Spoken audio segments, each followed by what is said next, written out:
Okay, good afternoon and welcome everyone to our second day of our virtual conference with IEHA.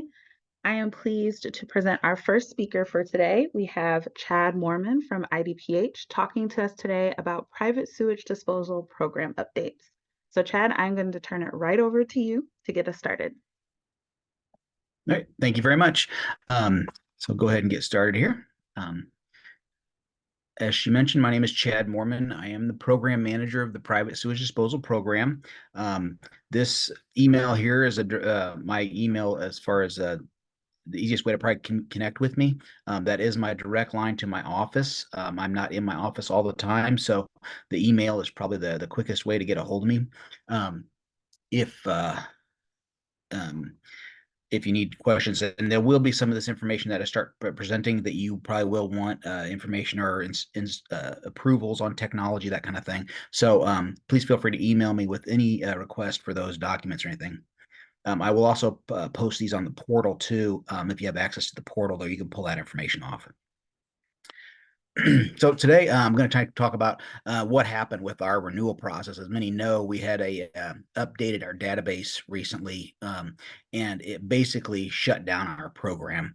So the renewal process basically just stopped happening because it was not functioning. We weren't able to, for the last 5, 6 years, we've gotten everybody comfortable with renewing online, doing an electronic renewal, and then when they updated the database, nothing was working, nothing was connecting, and the links were all not functioning. So, with that said, we had to go back to paper ballots and paper renewals during that time. So, when the notifications went out, they got the normal notification of how to renew and what to do and the links to try the link if it did work, because we were hoping that that it would get repaired prior to the deadline, since it happened about a month and a half before our renewal process was due. With that said, obviously it did not happen. So they got this notification on the back of their application. And it basically was just like what the paper copy of the renewal was previously. And they just needed to uh, make sure they were marking if there was any name and change address. And then a key component here is with any license in the state of Illinois, you have to have the um, uh, if you are compliant with child support.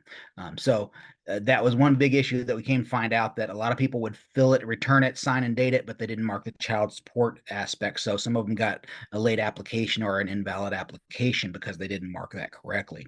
Um, all license have been that were completed or submitted, renewed, got renewal, or I mean, all licenses that were submitted and had a complete application and the fees, they did get renewed. It was probably the 1st of January before we could do that, because since we were having to process each one individually, sometimes we had to go to it 2 or 3 times just because of all the different aspects of the database not functioning properly. So it was very frustrating because we used to have 2 or 3 people help working on it, and when we went to electronic version, we were down to just basically one full-time person working on that. So it was kind of taking a lot more time to get all the information compiled and all the licenses activated. So they have gone out. They are getting the paper copies. Were delayed in getting out just because we had to. The photos were not transporting, or when we processed the license, the photos weren't coming on the little license. Like they used to give a little ID card that had the photo on there. We gave that in a paper format, and those pictures weren't going on to the license. So we had to copy and paste everybody's picture and put it on a license. So thus another delay in trying to get those things out. But we are all currently caught up. We were by the end of about middle of January, we had all of them caught up that had completed everything and gotten all their information. Um, and then individuals that didn't have CEUs and stuff like that, we've been working with that, trying to get them brought in compliance. One thing I was brought to my attention that someone said that we were waiving the requirements and the fees for renewal of licenses this year. And I just wanted to emphasize that has not been done. And we will not be waiving or suspending any, because they still had the ability to renew. It's just that wasn't the easy way of renewing online as the way they'd done before. So they had the ability to renew. It was provided to them with their notice and their application. They just had to flip it over and fill it out and send it in just like previously. So they weren't denied that ability to renew, just the ability to renew online. So, oop, link to contractor searches. As you tried or possibly tried to go to our department's program website and click on our links, the links are not current. They're going to the old database. I have submitted this probably 3 months ago to get this corrected. And I'm not sure what the delay is or why it is not being changed. That's something I've asked a couple times and I've not got an answer. So hopefully they will update those to the new database and so that you can do the contract search. If you want the links, please email me and I can get you the link to the renewal site for contractors and the link for the contractor search. Because currently what you're going to get is this page is not working right here. But with the new link, you will get this page, which is just like the previous search. One thing it is limited. You will be able to see if an individual is active. You can put their license name in, last name, and you can search to see if they are an active contractor. Now you can't search at this point by county. I'm not sure what the glitch is, but they are supposedly they've told me they are trying to work that out and get it so where that you can search it by the other filterable information there on the website. So hopefully that will be resolved and they'll have that taken care of shortly. Once again, I'm not holding my breath, but hopefully that will be resolved. So if the name's not present, so you search somebody, they don't come up, that means they were not renewed. So, shoot me an email and I can confirm that, or you can, they if they haven't renewed, like they did get CEUs, if they said they submitted their application, well, if they submitted it late, they may have a late fee and that may be what's causing it not to renew. Or if they didn't have CEUs prior to November 30th, the deadline, that would cause a late fee also. I mean, there are some that have gotten where the computer system didn't auto generate their license, so that we have gone through and manually had to do that. So, that's why I always want to have email me or call me, and I can check it to make sure that it is not something that was an electronic issue or not automatically activating their license. So, we did have some issues with plumbers since they didn't pay a fee for their license as per the code. Some of those didn't activate automatically, and we had to do that manually.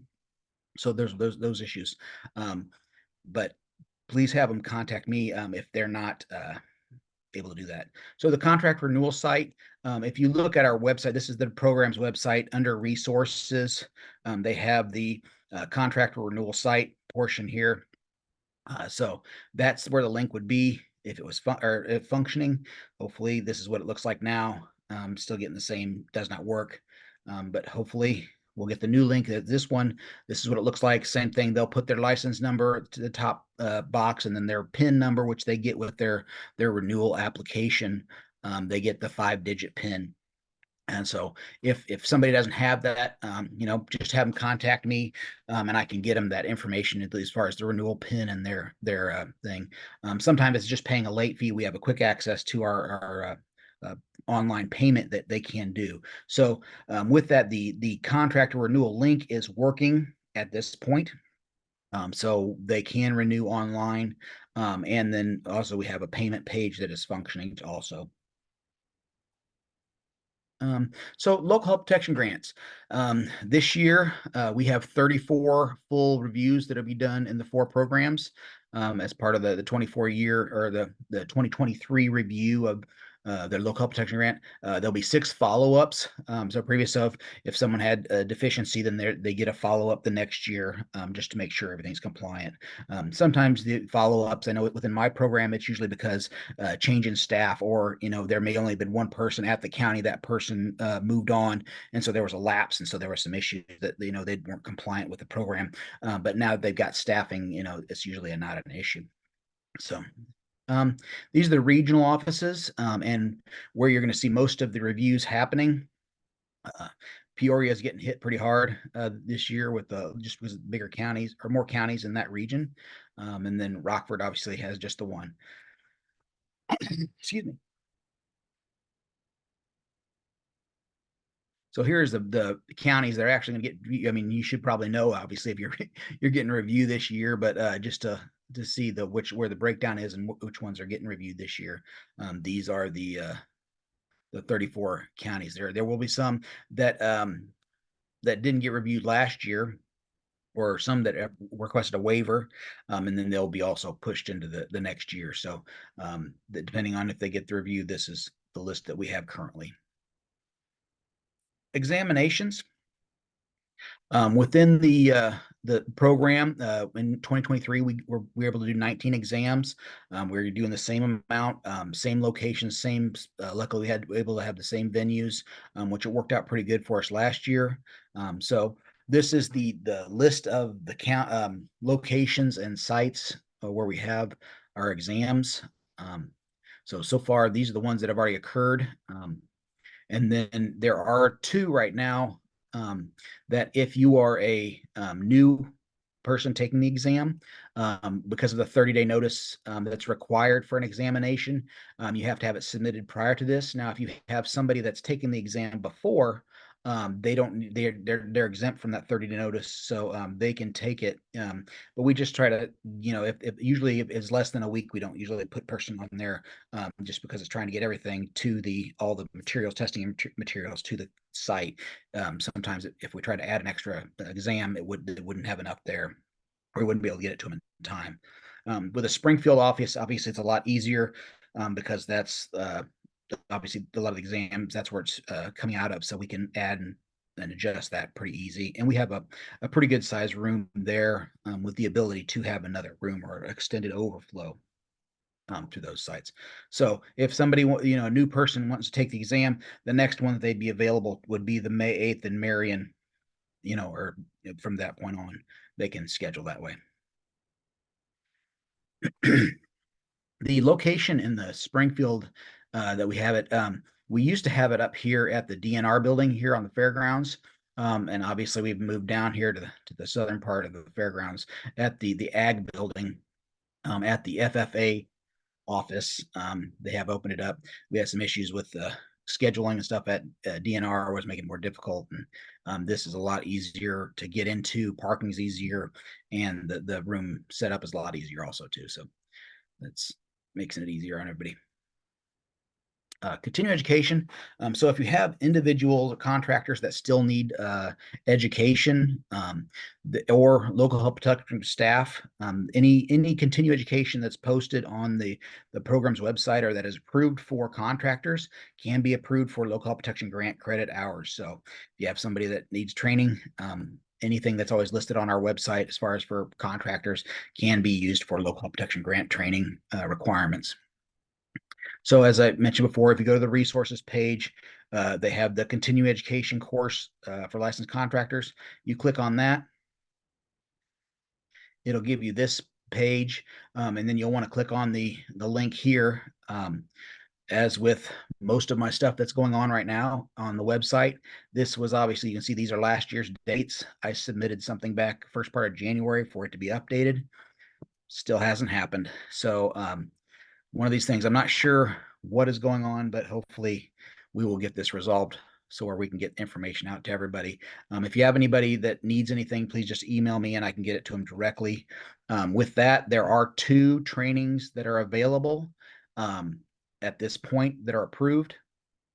LaSalle County is putting on a training on March 27th, and then the Illinois Land Improvement Contractors Association through the Contractor Training Store is putting on a virtual training on the 28th. So if an individual is an installer and needs more than 1 year of training, they can get 6 hours. So they could get, if they needed their 2024 license and they wanted to get their CEUs for 2025, they could do that at this training. So that's an opportunity there. There's not enough hours for pumpers. They don't be able to get 5 hours. And obviously, portable sanitation techs would need to do the 28th one. But they will start providing, because portable sanitation technicians, theirs expire in the end of June. And usually there is more classes available here in the next couple of months for those individuals that need to renew prior to that deadline. But just give me an email, or you can contact the contractor training store. They have usually the ones that offer it in that time frame within the June before June. I'll say license renewals.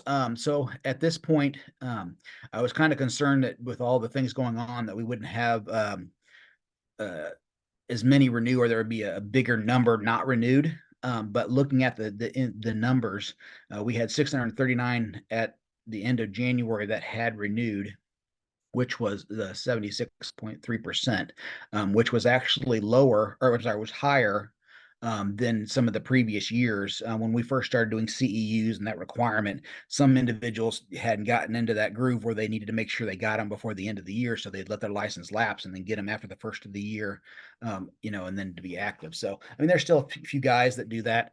As you'll see here in a minute, that they'll still have some that need to have them renewed so far. But same with the pumpers. There was more of the pumpers that actually renewed percentage wise. Um, so it was almost 80% there. So of the total licenses, out of last year, there was 130 or 1,371. We had roughly 77% renewed in the end of January. So moving on to yesterday, I ran the numbers again just kind of to see what the results were. So in the 47 days during that period, there was a increase of 54 installers that had renewed. And this is because we had several training opportunities. People realized that they hadn't got their license. Like if they worked for a company and two or three guys got their license, but they didn't, they would contact us or let us know. It's like, hey, I did training, I did everything. And it may have been, that they didn't mark the child support, or that they got it in late, that kind of thing. So just getting them resolved, or it may have just been a technical issue and we got them resolved because it just didn't automatically activate their license. So like I said, just have them contact me and we can make sure that's not the case. So, but with the pumpers, the change in percentage was, or I'm sorry, with installers, 6% increase, 6.4. And then with the pumpers, we had an extra 36 pumpers, which was an increase of 6.7%. And then overall, had a total of 90 additional licenses during that 47-day period, which is 6.5% increase. So that is pretty common for this time of year. We have some individuals, like I said before, they just don't, if they're not doing systems, they just don't get their system. Maybe only do a few systems a year, and they just wait until they need it before they renew it. Like we've had some individuals that in the last couple of years where they waited a couple of years to actually renew their license. They may have been continuing to get education, but they weren't renewing their license, because that's when they do renew, they have to have 3 hours of education for each license year that lapsed. So I've had one that recently, because you have up to 3 years to do that. After 3 years, if it expires, then you have to start all over, take the exam, sit for the test, and pass the exam and start over. So I've had a couple in this last 3 or 4 months where they were 2 years, almost 3 years, that they had to get CEUs, 6 to 9 hours of CEUs to renew. So some of them was easy, some of them wasn't. So right now we're at the end of the training, the CEU session or time where a lot of that's available. So it's going to be more difficult to get those CEUs at this point. So moving on to approvals. Excuse me. The we got quite a few Robic and NSF 350 and NS40 systems that have come out recently. This last one, was in January of last year. This was the Hoot system, the LA Hoot 500. So they have anywhere you can see from 500 gallons a day up to 1,000 gallons a day for class 1 units. So they have those available. This is the configuration. It's similar to a lot of units, having the waste tank here, the septic tank, trash tank, and then you're having your aeration chamber, and then a discharge clarification chamber on here prior to discharge. A lot of them configurations. It has the 3 manways on top, access openings.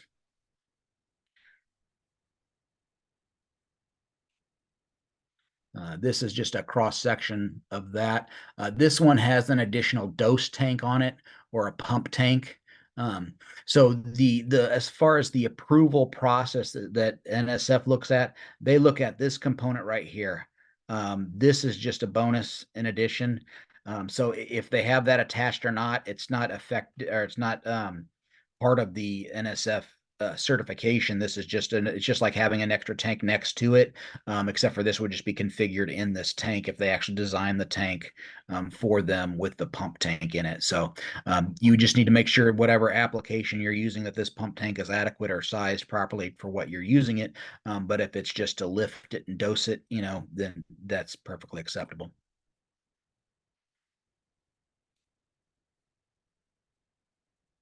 The next one was Aqua Clear. This is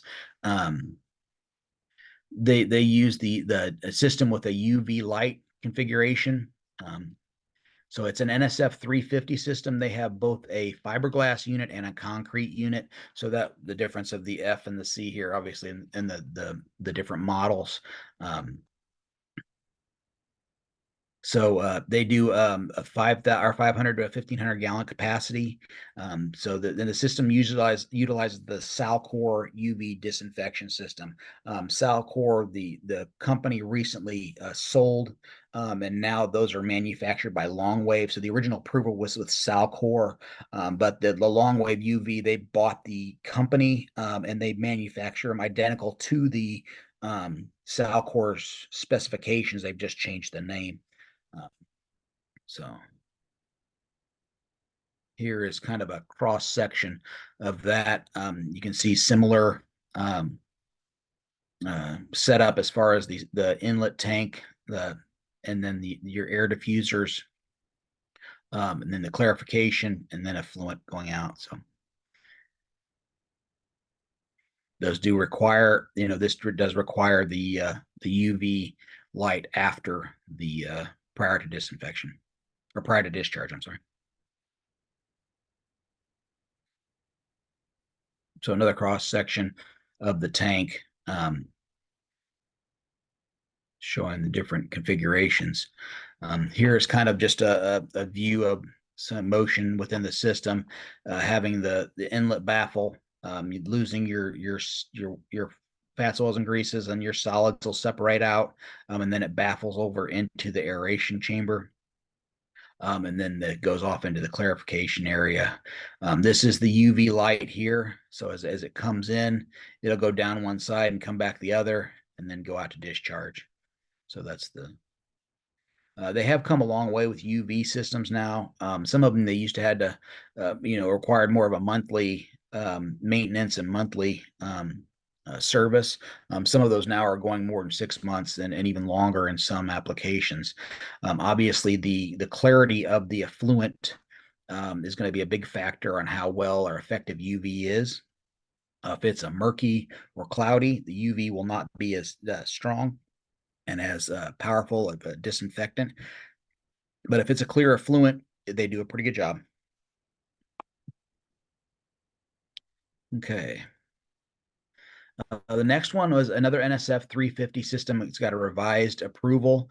As far as this was, they'd originally proposed a separation distance, and this kind of just revised and brought it to most current with what NSF 350 systems are approved at. So that was the reason for the revised approval here. Same basic configuration, but just that revised approval. They do also use a UV disinfection system with their component. So this is their UV, the dual lamp configuration. So this does provide, a backup, but it does provide the treatment going down one side and then treatment with another UV lamp going up the next. So a little bit more uh, surface to lamp time, with a different lamp there. Here is a configuration of the Easy Treat system. It's a recirculating sand media filter. So as you have your septic tank, then baffle there. If it's a multi-compartment tank, it looks, but this one is, and then it goes over into your pump tank, and then that will then circulate through this uh, media filter and then so that recirculates. So it's multiple times actually before it actually discharges. So usually, depending on how much effluent is moving into the media and how often it'll discharge is based on the how much effluent comes in. So the more effluent, the more it'll discharge. But um, here's a kind of a cross section of those systems. Um, and then the UV, that's the UV component there. So I have this information if you need it, or the approval letters, if you see any of these that you come across that you or you want pass on to contractors, or if someone's asking you about these specific systems, please just email me. The next one is another NSF 350 standard certified system, the PureFlow Core by Anua. It was approved just end of February. So this is another, it's a different kind of media. They do, as part of the NSF 350 certification, they require a 2 UV lamp system also to meet the criteria of the difference between, that's something I didn't talk about earlier, but the difference between NSF 350 and NSF um, 40 systems is the standard by which the effluent discharges the levels. NSF 350 is more stringent, and if you look right here on this, this is kind of the treatment standard for the NSF 350, being at that less than 10 for a BOD and TSS. And there's maximum limits that it can't exceed a certain number. With the NSF 40, they might be able to exceed that, but they can't exceed that over an average. So it is a more stringent requirement. This NSF 350 is a water reuse standard. So if it is disinfected, it can actually go back in the structure and be used for non-potable sources. So if you have decorative fountains, if you want to use it for toilet flushing, those kind of things. Some have used it for car washes, or mechanical operations where they use water in a fabrication of concrete or other manufacturing processes where it's not a potable source, but they use the water as part of the operation of the facility. Excuse me. Oop, sorry, jumped in. So this is kind of a cross section, same kind of a recirculation or circulating uh, a system where that has the septic tank, and then where that goes then to the dose tank, and then that doses the media with the Anua system. It is a cocoa filter, so these are coconut husks. So that's the natural media that they use to provide the filter for their system. So it is a natural. They can, over time, if this needs to be replaced, this does come up to the surface. They can remove the coconut material from the unit and replace it with new material. So that is one of the perks of that. Like a lateral field, it's kind of hard to replace a lateral field unless you have the area where this you can replace the material and the media inside without digging up the whole yard. It just replace the media should you need it. At that point, they have a pretty long life on them, but if something should happen, if somebody was to say dump a couple, dump paint or something that would cause the system to fail, or something grease that caused the system to fail, and then impact the coconut husks, they could come in and clean it out, or redo the media in the module to correct the situation. So each module is designed to have 200 gallons per day. And then these are the different treatments. So this is NSF 40 and NSF 350 certified. To make it the NSF 350, that's where they add the UV units. And these are single pass, and that it's that not, or they can have it recirculating or single pass. This unit is the single pass unit. Anua makes some that are recirculating, which I'll show you here in just a minute. But these units are the single pass units, so that it means it just sprays on the top and then drains out the bottom as it's filtered through the media.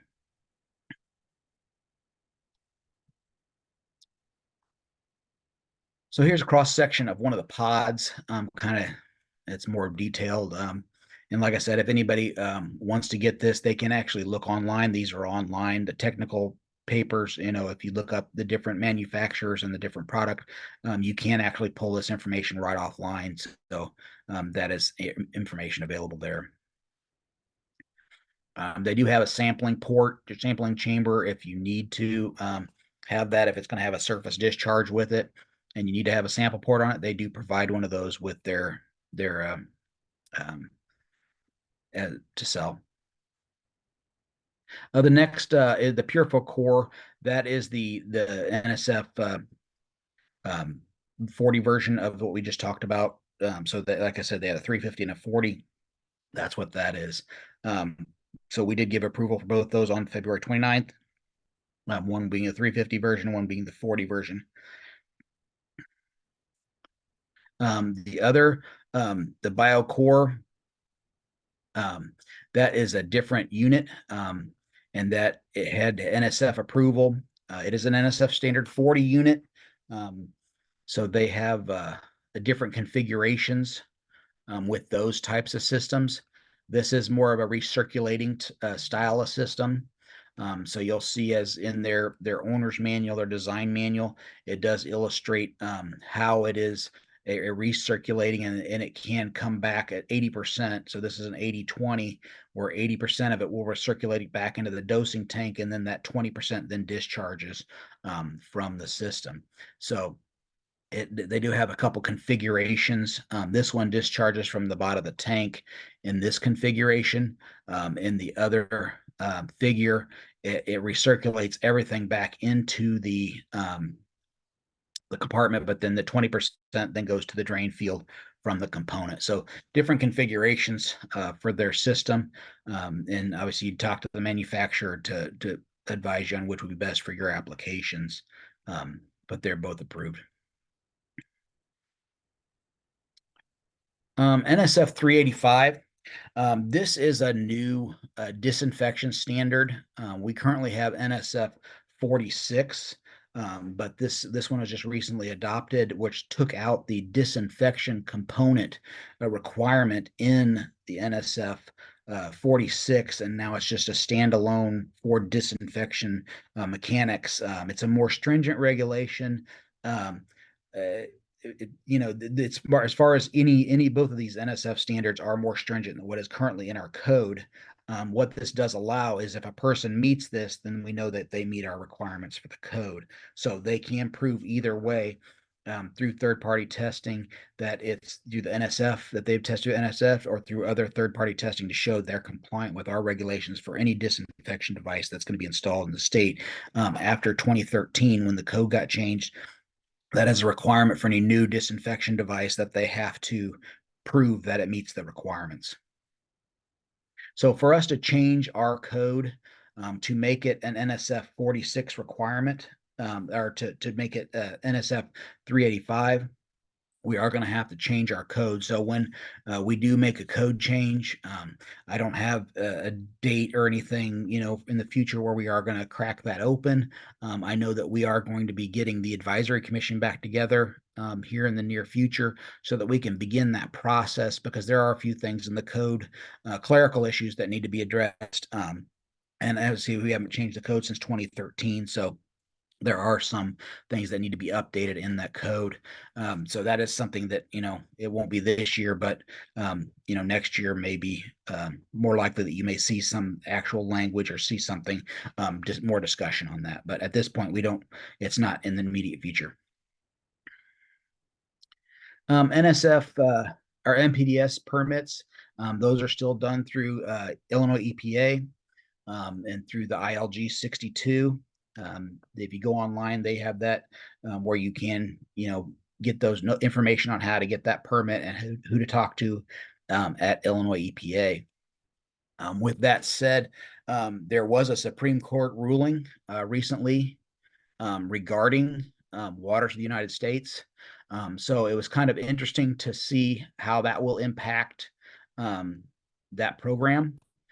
Because in their ruling, they did specify, that they wrote that continuous surface connection or wetlands, it only applies to wetlands with continuous surface connections to navigable waters like streams, lakes, oceans, rivers and that are indisputably covered by the law. So those are that was their definition of what the Clean Water Act was.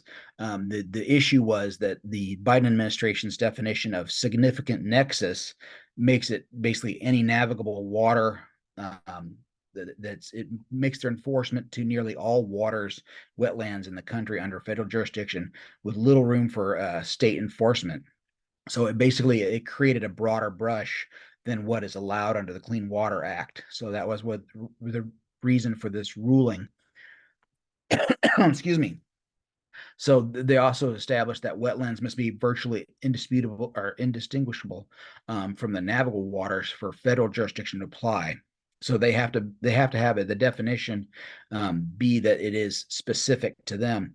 So by them, the text of the law uses both the terms navigable waters and waters of the United States. Well, the navigable waters was well known and has had a specific definition, but the waters of the United States, which we've seen in Illinois, has a very broad and not specific definition because you can't really get somebody to narrow it down easily to say this is what it is, yes or no. So that was one of the reasons they had the ruling. Um, and they acknowledge that the Clean Water Act extends to more than just traditional navigable waters, but they refute to read navigable out of the statement or the statute. So they need to make sure that was kind of why they established that it's they're reaching farther than what the Clean Water Act has established. So we'll see what happens. If you want to look it up, it was this was the New Jersey Monitor where I found the article. But the ruling was in May of 2023. At this point, I have not heard anything or had any public notification of any changes made to the ILG 62. But obviously, with the changes of what is navigable and what is not, or what is covered under the Clean Water Act and what is not, the EPA has not provided any detail on that. If there's going to be any change to that requirement or ability on what systems may or may not need a permit. Some of the common questions and issues that I've come across recently. There is a chlorine contact uh, um, system, the chlorination system, that it does not require to have a chlorine contact tank. This is one that went through the NSF standard 46 without the chlorine contact tank. So it has to utilize, though, for if it's going to be used without the chlorine contact tank, it has to utilize only these two manufacturers' chlorine tablets because that's the ones that were used during the test. So to be compliant with the certification and the process how it was tested, they have to use the 2 5/8 inch Pro Chlor or PPG Accutab chemical tablets. So that is acceptable. That to my knowledge, that's the only one at this point that I've gotten information on. Sample ports regarding their location. Um, it's pretty specific in the code. I know some people are saying, well, if it's goes to the ground surface, then it doesn't need a sample port. Well, the ability is to get a free fall sample.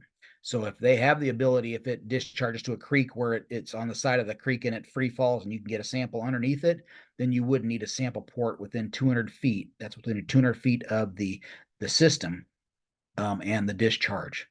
So if it doesn't have that free fall, then at that point you would have to have a sample port provided within that following the disinfection component. Next one is easements. Had quite a few calls on those setbacks and when an easement can be used or having a system on an adjacent property. There are ways that should, sometimes you have real small lots and somebody may have room on an adjacent lot where they can, are friends with the neighbor and they can install a system on that adjacent property. There are ways they can do that, but they have to record that on the deed and they need to make sure that's noted so that, they have access to that system to service it or maintain it should it be a problem, and that it's theirs, basically to maintain. Should it cause a problem, they have to maintain it, that kind of thing also. So it kind of covers both owners, the ability, should they are allowed to do that if the neighboring property would allow them to put the system on the property. So, as far as with setback distances, there are some municipalities that have more stringent setback distances requirements. So, whatever's as far as more restrictive, if it's the state or local one, you'd have to use the more restringent regulation. Variances, um, gotten a few of those lately where someone just didn't want to do something. But we can't just say, just because they didn't want to do it, make that the ability to say yes or no on the variance. The ability has to be either impractical or impossible for a variance to be granted. So one issue is with the connection to sanitary sewers. If they have to use something in addition to just a 4-inch line with gravity flow, you can issue a variance for that system to put a private sewage disposal system on the property. Because if you look at that section within the code, the ease of connection is based upon just a 4-inch gravity line. So if they have to, horizontally bore under a highway or a river or a creek or something like that, that's not a feasible, they're going to have to put pumps and lift stations and that kind of thing. So that doesn't make it, it's impractical or impossible at that point. So, but if it's just because they don't want to, that's not, they'd have to prove why it's impractical or impossible to not install the system.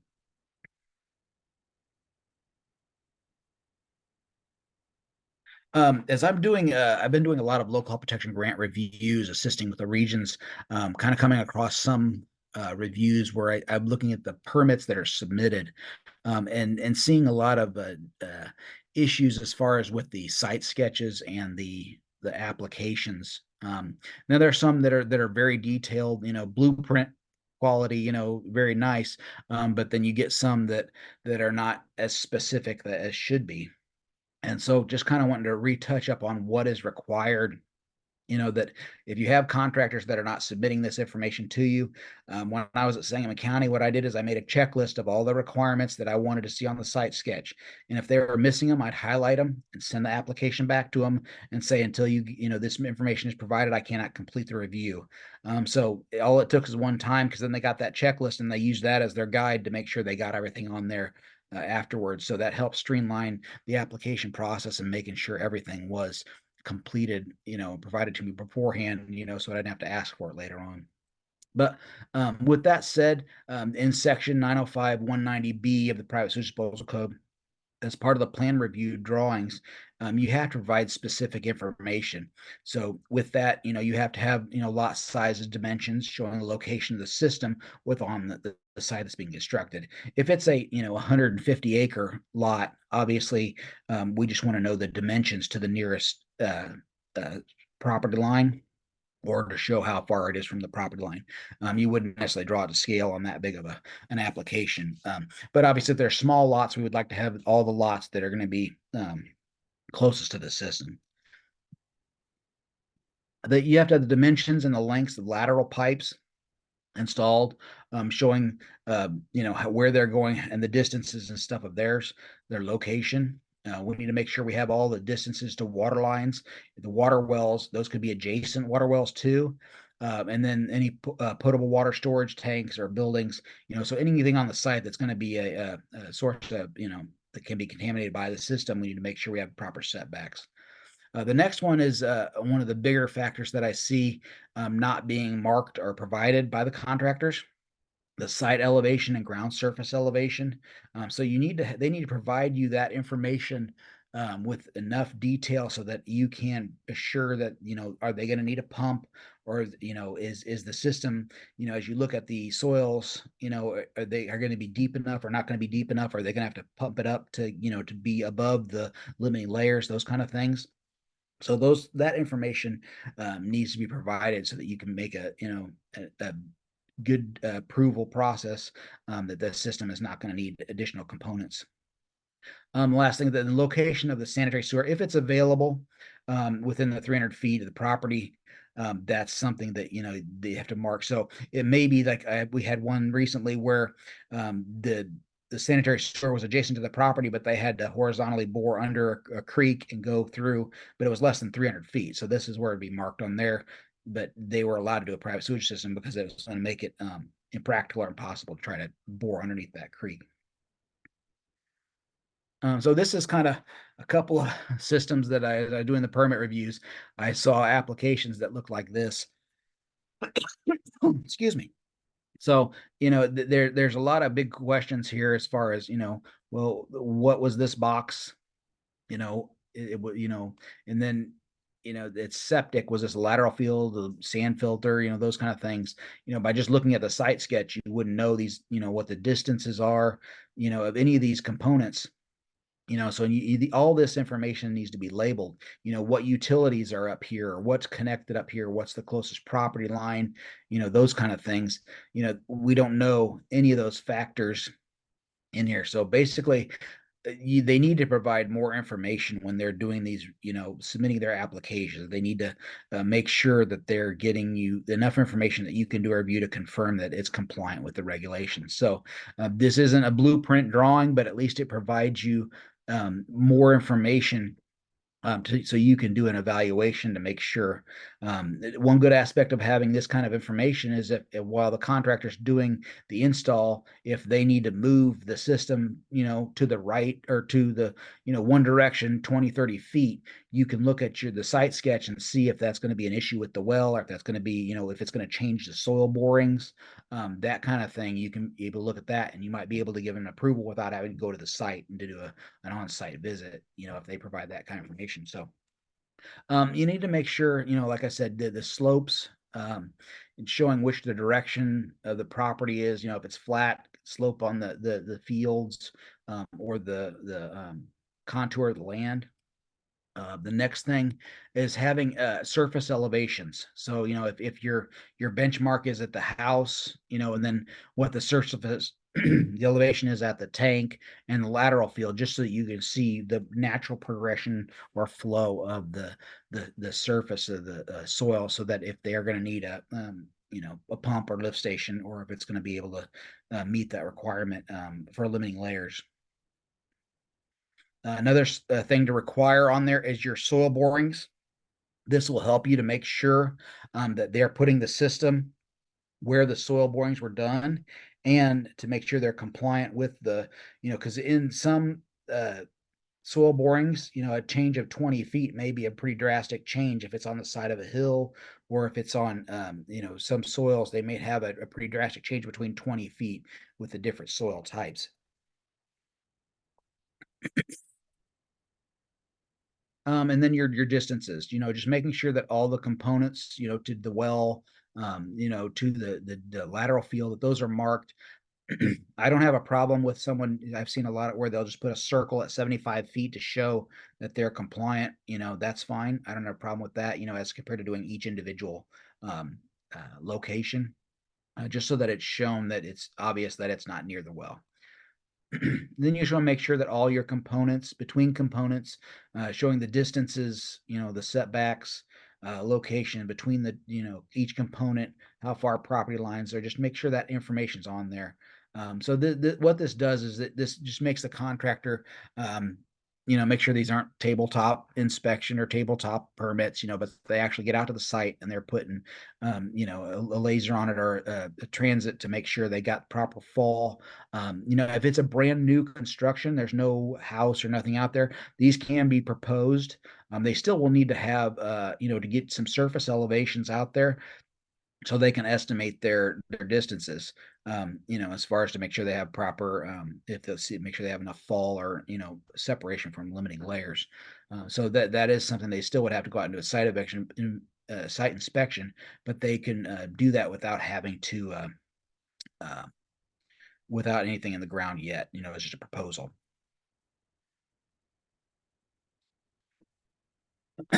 um, So moving on, installation stats to 2023. We did send out request forms. They went out a little later than usual this year, just because we had all the issue with the licensure, and getting that all caught up before we got that out. So far, we have 67% of have submitted back. So if you have not submitted, you will be getting a notification here, reminder to turn those in. So we have 39 local health departments that have not submitted those results or submitted that information back. So if you could check to make sure if you're one of those that has not submitted, just to get that in here as soon as possible, or shoot me an email if you need the form again. I can get that to you. Notifications will be sent for the 24 stats will be sent out in December. Most likely, we are going to be using a different format, same exact questions, same exact information. It'll probably just a different format in reporting. I think there's probably going to be some changes with the local protection grant reporting too. I think we're going to be looking at with some of those systems that were more difficult to use. We're going to try to streamline those and update those. So we might have a different format here in the future for that, as well as this annual reporting of your installation stats. So as soon as I get the 2023 installation stats completed, I will get those out to everyone. With the 2022, I won't go into great detail just for time, but we do have that information available. This has got 24 years. I know this is real fine print, but just to kind of show you, we have 24 years of data from that information being collected. So basically, the couple of big items here: total systems installed. It increased by 5.2%. The new systems, it was a 3% increase from the number wise, but in total percentages, it was actually down 1.3%. So there's more repair systems installed per percentage. Repair replacement obviously was up 1.3% over that previous year that we collected data. So obviously we didn't collect data during the COVID situation. I understood that you guys were being pulled, the local health department would be pulled. Some of the staff had to do other duties assigned, not necessarily specific, be able to do full time the private sewage program, which is why we did not require that to be submitted at that time. So that's why we have the gap there, or the couple of years where we didn't get the data. So septic tanks, the change in aerobic systems of septic tanks. Obviously, more people using aerobic units. That was a big change. And then subsurface systems decreased, and surface discharging systems increased. So looking at the different data, and I have all this information available. So if anybody wants it, so I'm not going to go through all of it, but we basically outline all the different types of systems and components. But the surface discharging systems is one of the bigger jumps there, that it changed 8.3%. There was 31% more number wise from the previous year, but the change in percentage was 8.6. And then that's ATUs to surface discharge, the change there. These are the top 20 counties in 2022. So the total numbers, obviously Madison had 213 systems. A lot of this actually changes between, we've had some counties where they didn't have a lot of sanitary sewers and they saw a lot of development. So you saw more systems going in. Whereas if, we had some counties back in, I think it was 1999 or 1998, where they had almost close to 1,000 systems installed. So it's kind of changed. Like this year, we did a little over 4,000 systems, where back then I think we did almost 14,000 systems that year as a whole, entire state.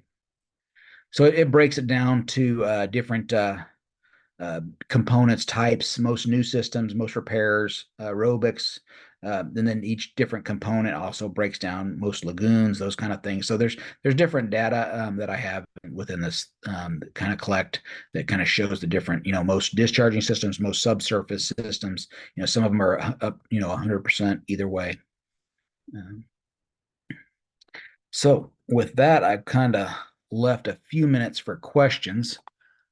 So I'm not sure if they're in the chat or if there's anybody that has any. There was one question in the chat a little bit earlier. I think someone had perhaps provided a link to it, but it did say we used to request and receive the entire roster of LEHPs from IDFPR. Is that no longer available? That I'm not sure if the ID that's a different department, so that's professional reg. I am not sure if that is still provided or not.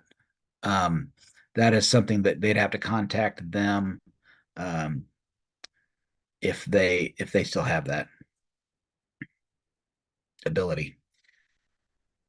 Okay. Did anyone else have any questions? I'm trying to look through the chat here. I think that was the only one I saw.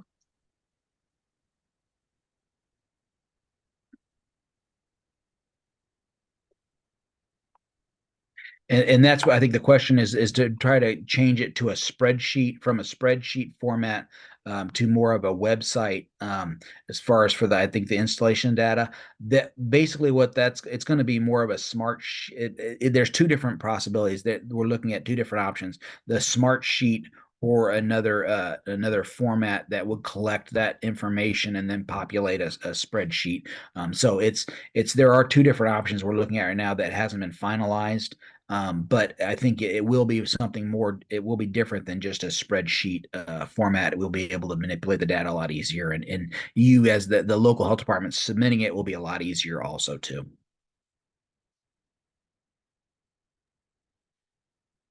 Oh, there's another question here.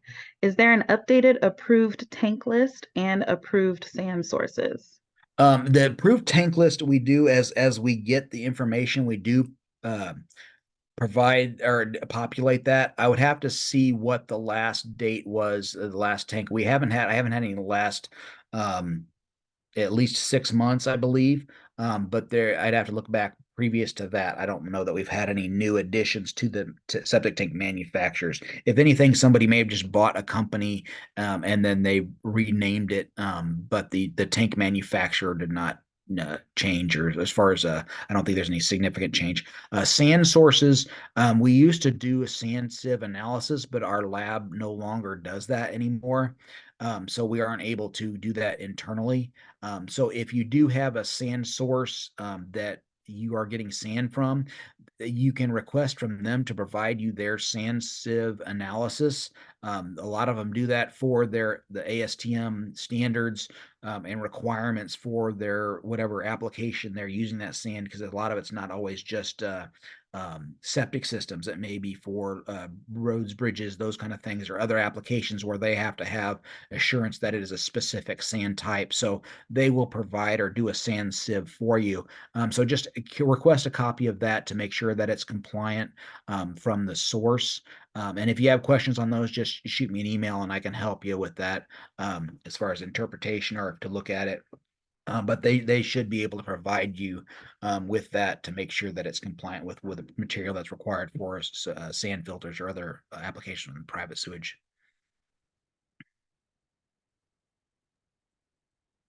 Okay, thank you. Does anyone else have any other questions? Oh, hold on. I just saw something in the chat. I think it's more of a comment here. We spent 2 hours on the phone with waiting for IDFPR to answer the phone, then explained that our company would like to complete the roster to contact LEHPs for possible work. They hung up in the middle of the conversation. Oh, Huh. Yeah, I'm not sure. I don't know. I think you should be able to get that information.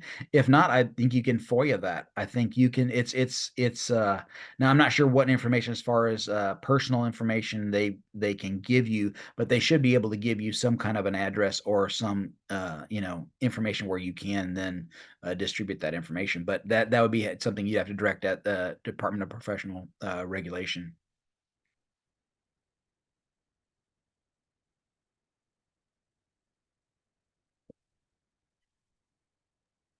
okay, there's another question here. For home sale inspections, are they required to have baffle checks in the tank?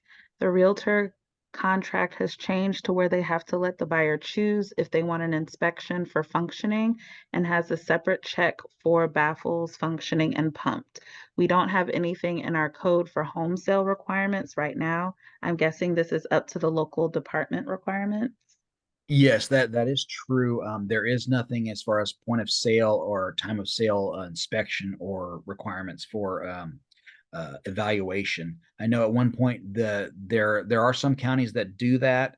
I think it is a very wise, and I think it's a good thing that the counties that have it currently, um, they do had it was rough getting it started, but once it got started, I think everybody jumped on board because it helped out. It was like an insurance policy for the homeowners, and the contractors were able to resolve issues, and if there was work that needed to be done, they were able to address it right then at the time of sale instead of it causing problems later on. So it there is a good aspect of that. I'm sure maybe when we crack open the code again, I'm quite positive that somebody will probably present that for a requirement. But currently, if you would like that within your own local health department to have that, that is something definitely you can do. Have amend your code to have a property transfer inspection requirement prior to sale, or as part of the sale. So you can look, to contact a county that has that, currently. I think McLean County has one, and then I think there might be another county that has that also. But they do property transfer inspections, or have that ability. So definitely that's something that I'd like to see happen. I think it would be beneficial to the program. Okay, well, thank you so much, Chad, for speaking with us today. Um, just to respect everyone's time and our presenters' time, it looks like we are going to shift straight into our next presentation. So I am looking for a Ryan McConnell. Ryan, are you online with us? Mm. Yes. Yes, I'm here.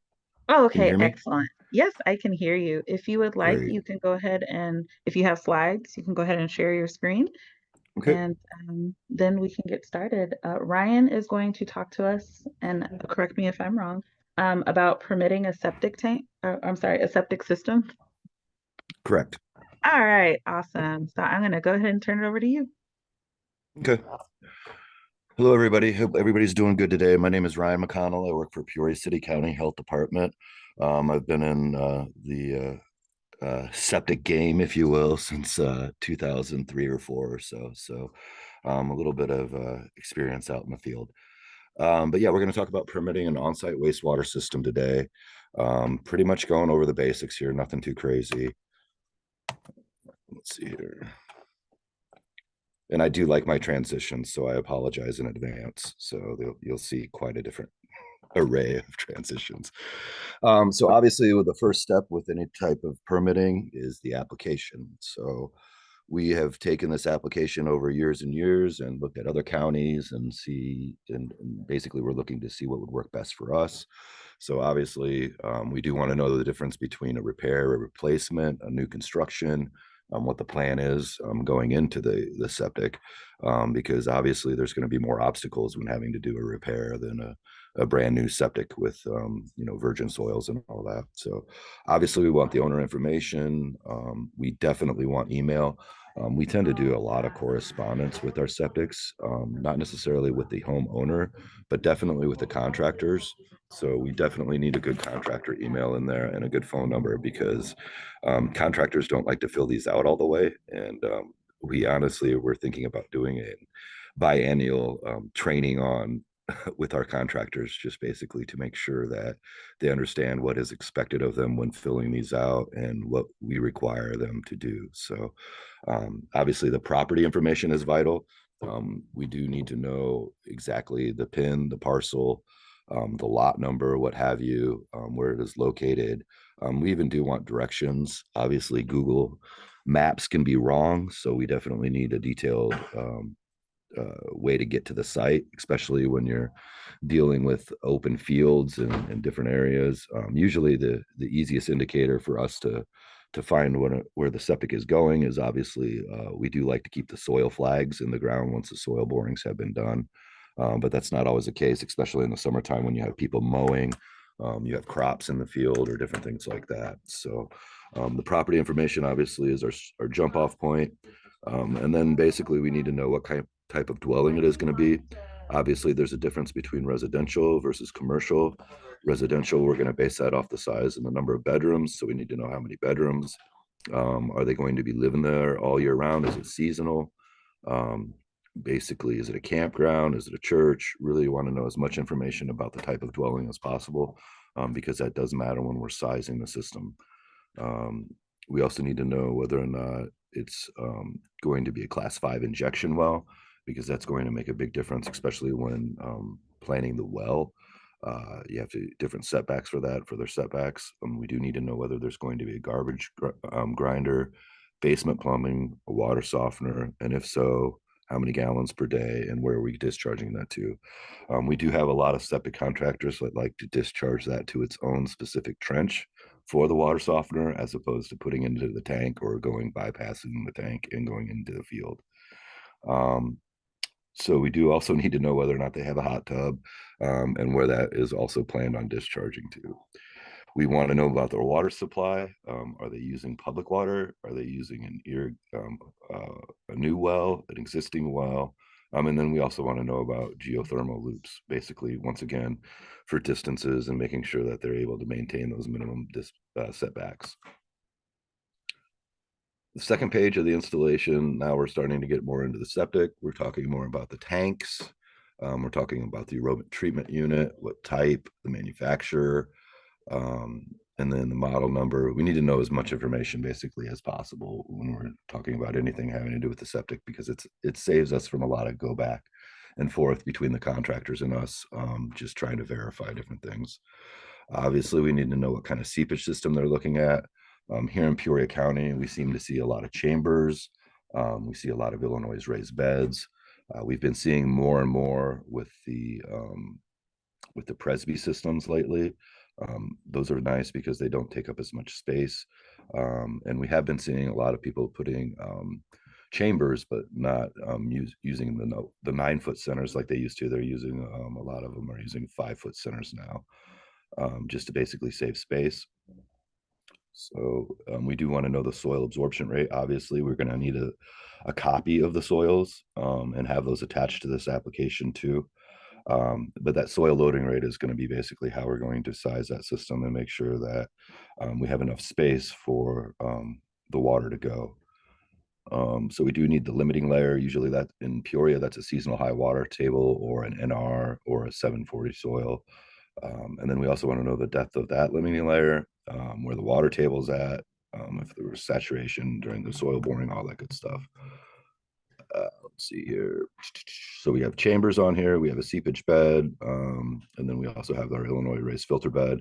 We end up using the other quite a bit. We will probably be revising this application. We revise it about every 2 to 3 years, it seems, just because of new technologies and different things that we come up with, based off of usage and kind of contractor, feedback and different things like that. So we don't really see a lot of buried sand filters anymore, but we are seeing a lot of repairs going on with buried sand filters.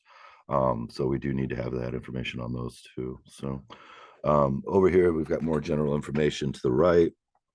Obviously, we do want to know if they're using a distribution box.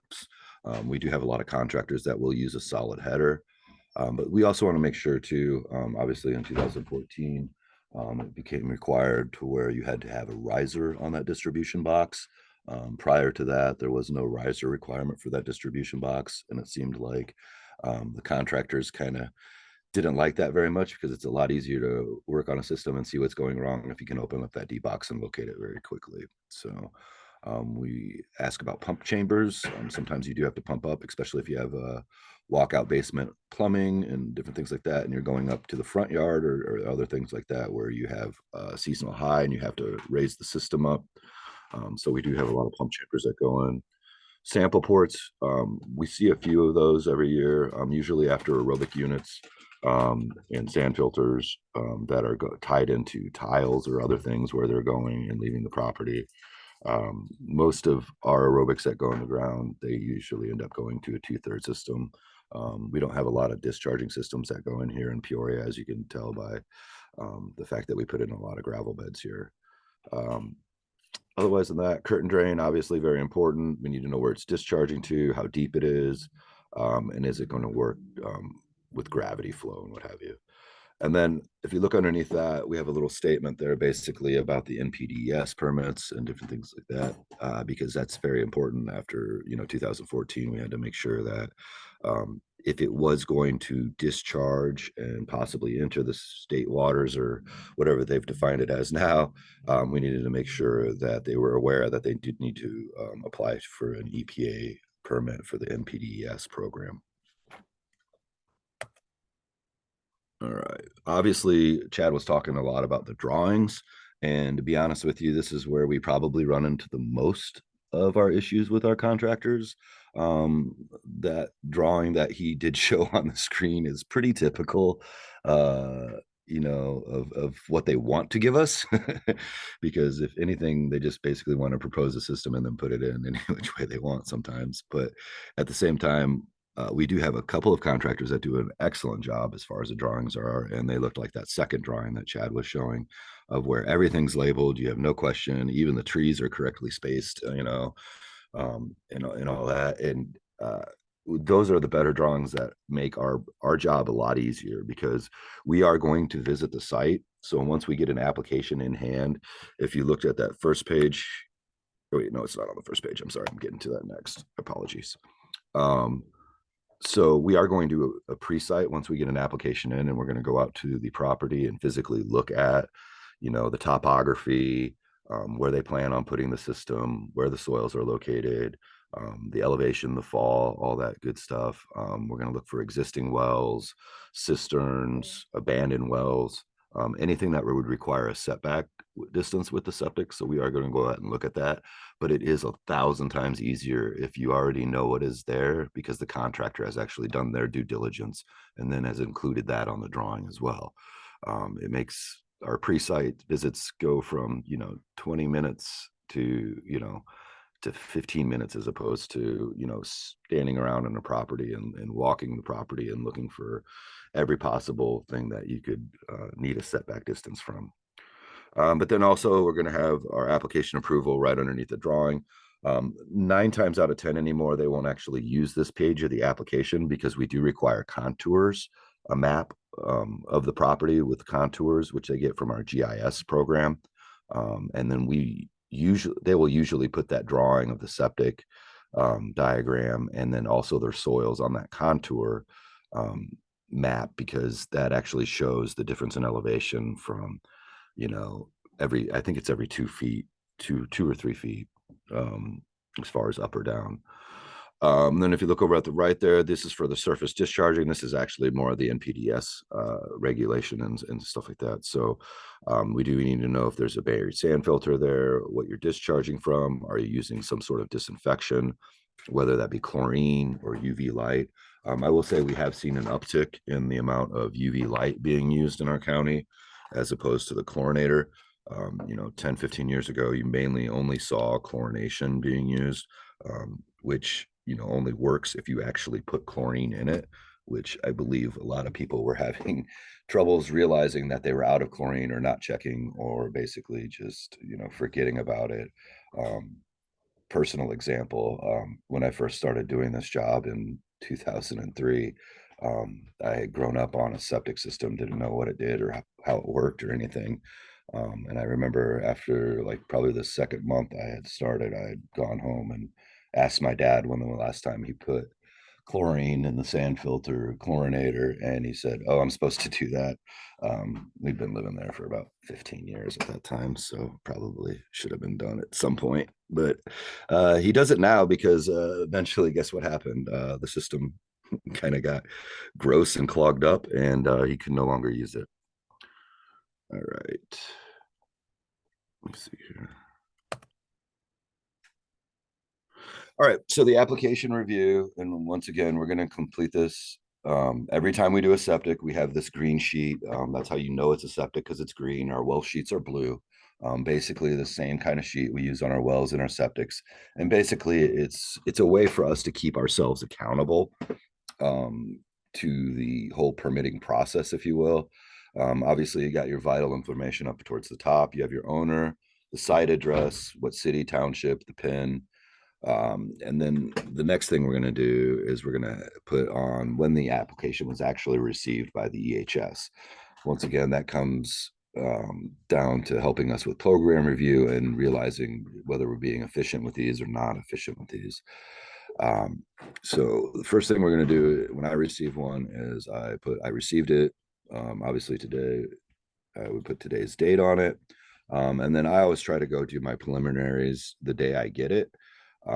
Because if I'm going to have a question, I want as much time for me to be able to get a response back from the contractor. And usually I don't like sitting around the office, so I'm going to leave and go do a septic whenever I get one. But then you're going to basically put what type of system it is, who the installer is, and then if you have any deficiencies within the paperwork, we're going to make contact with that septic installer. We're going to document it here when we actually did try to reach out to them. Because one of the complaints I believe a lot of our septic contractors have is the length of time it does take to get a permit.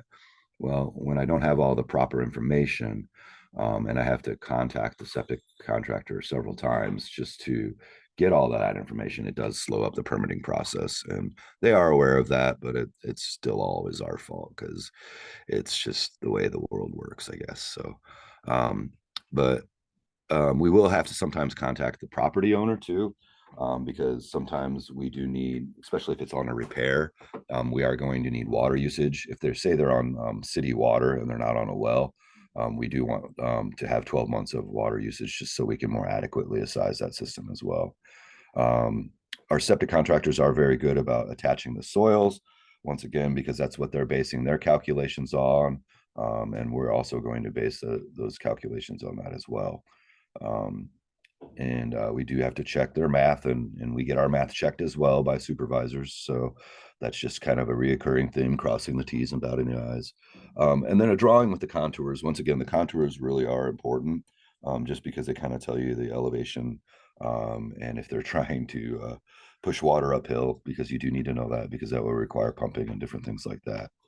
So if you look down at the bottom too, it also goes through the entire process. So we have a little spot in the middle for our calculations, and there's a spot for the coordinator, basically saying when they received it, what they did with it. And then it also goes to a clerical, because a clerical does need to enter it so that the permits can be printed and sent out and mailed out to the contractor and to the homeowner. Pretty much anything that we do as far as correspondence that we're mailing is going not only to the contractor but to the homeowner as well. So that is pretty important. And then once you've done once we've received notification, if you look down towards the bottom, about a third of the way up, you'll see notification we've received on, or basically we require 48 hours notice on all of our septics. That way we can plan ahead, if you will, have people that can inspect it. We do have a lot of things kind of pop up every day. So it does make a difference as far as staffing issues, whether or not we can even get somebody out there to do the final.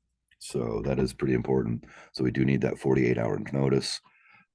Otherwise, not once that 48-hour notice is, given, then usually that day, the day of the inspection, our inspectors will either call the contractor to see what time they're going to be ready or email. I usually call just because, it kind of depends on the day, what you got going on, if there's weather coming, different things like that, and all the other stuff that can happen on a day when you think you're going to get something in the ground and it doesn't work out. So, but the installation is important to know when it's going to begin. Some of these are multiple day projects. Some of these are week projects. Some of these are, a matter of 5-hour projects. So it is important for us to know when they are planning on doing it. And then we're going to do a routine inspection on that. We do not do very many comprehensive inspections on septic contractors. It's not like the well program where we have to do comprehensive inspections on them.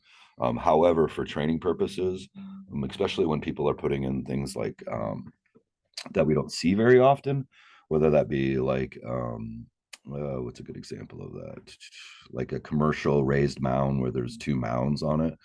We will send some of the new hires out and just have them watch to see the process. So Basically what it does is it spurs questions, and it also gives a reference point, if you will, on the clinical side of it, as opposed to just reading the code and knowing what the code states, but seeing it in all actuality does make quite an impression on new hires and different things. So but otherwise than that, once we've done our final inspection, obviously we're going to go to the site, make sure that everything is put in the way that it was proposed.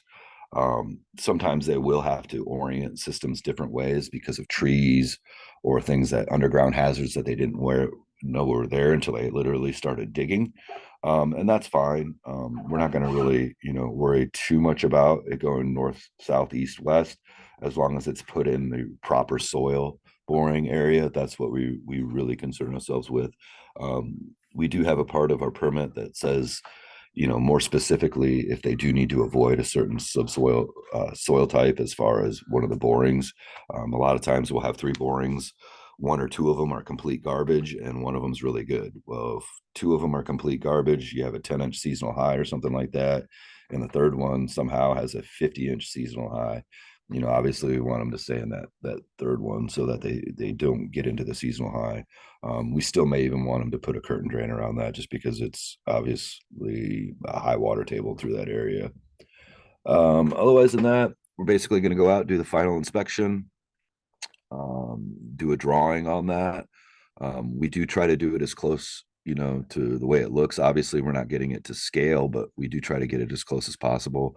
And then, like Chad says, we really want to make sure that those drawings have everything on them. I don't know how many people out there have looked at things that have been done historically in the past, but it kind of did look like, we've got stuff from the 70s and the 80s that literally are what Chad was showing earlier. It says house, tank, field, and that's it. And then you have no reference for anything else on it. So we do try to make these as obvious as possible. We're going to include the well on those drawings. We're going to include the property line, and basically everything that we ask for on the permit that we can include on that drawing. Because we want to be able to take that drawing if we have a complaint on that property, say in the future, and be able to help diagnose what is actually going on, and why the failure is occurring, or where the system is, and what part of it could be malfunctioning and what have you. So those drawings are super, super, super important. And I think most people I know that do inspect septic systems do take quite a bit of pride in their drawings, just because it's something that's going to be in the public record for as long as that house exists. So it is something that is going to stand the test of time, if you will, with that property. And then otherwise than that, we also do require a homeowner training for our residents that install septic systems. We used to get a lot of people, and still do get a lot of people, that have, never lived on a private, on-site wastewater treatment system, and they literally lived in the city on sewer.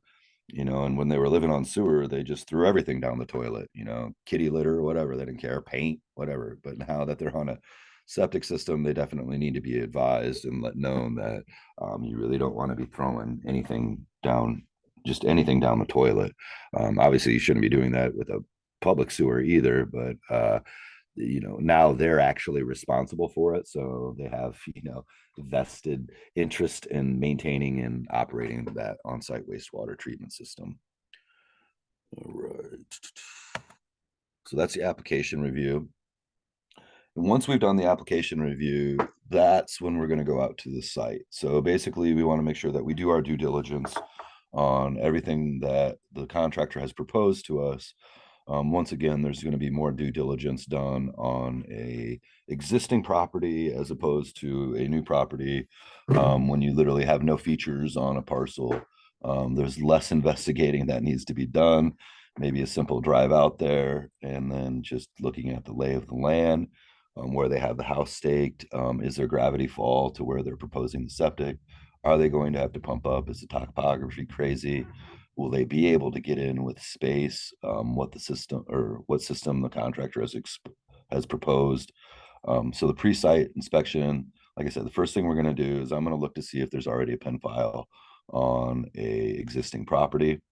And then I'm going to look in that pen file for any septic records, any well records, anything that we have, if there's a geo on it. We're also going to go through our computer system to see if they've had any complaints or anything like that. Just the history of the property to, once again, just kind of get a feel for what's been going on the site. Once we get out to the property, we're going to find the well. We're going to verify that where the contractor is proposing meets the proper setbacks. Obviously, 75 feet from the field, 50 feet from the tank. And then, is there a house? If there isn't a house, then once again, that's a little bit easier to do just because you have plenty of room to play with usually. Whereas if there's an existing house, there's already features on that property, and there's only so many which ways you can go with the system. You may have to go around trees. You may have to avoid porches, garages, other things like that.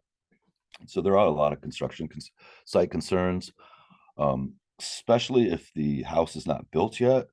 You really got to avoid and make sure that the contractor is aware of the soil boring area, because if you end up running a whole bunch of heavy machinery over that area, that's going to cause problems for once they install the septic, because what you've done now is you've compacted the soil, and once you've compacted soil, there's no getting it back to its original form, because these soil borings, when they take those soil borings, they're based off at that time they take the soil boring.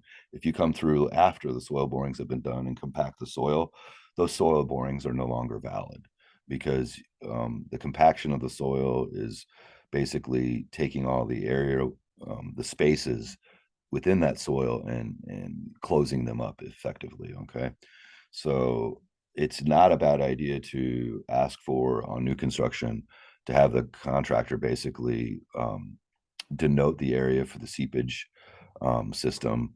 Obviously, there's not as big of a concern if they compact the area where the tank is going to go in.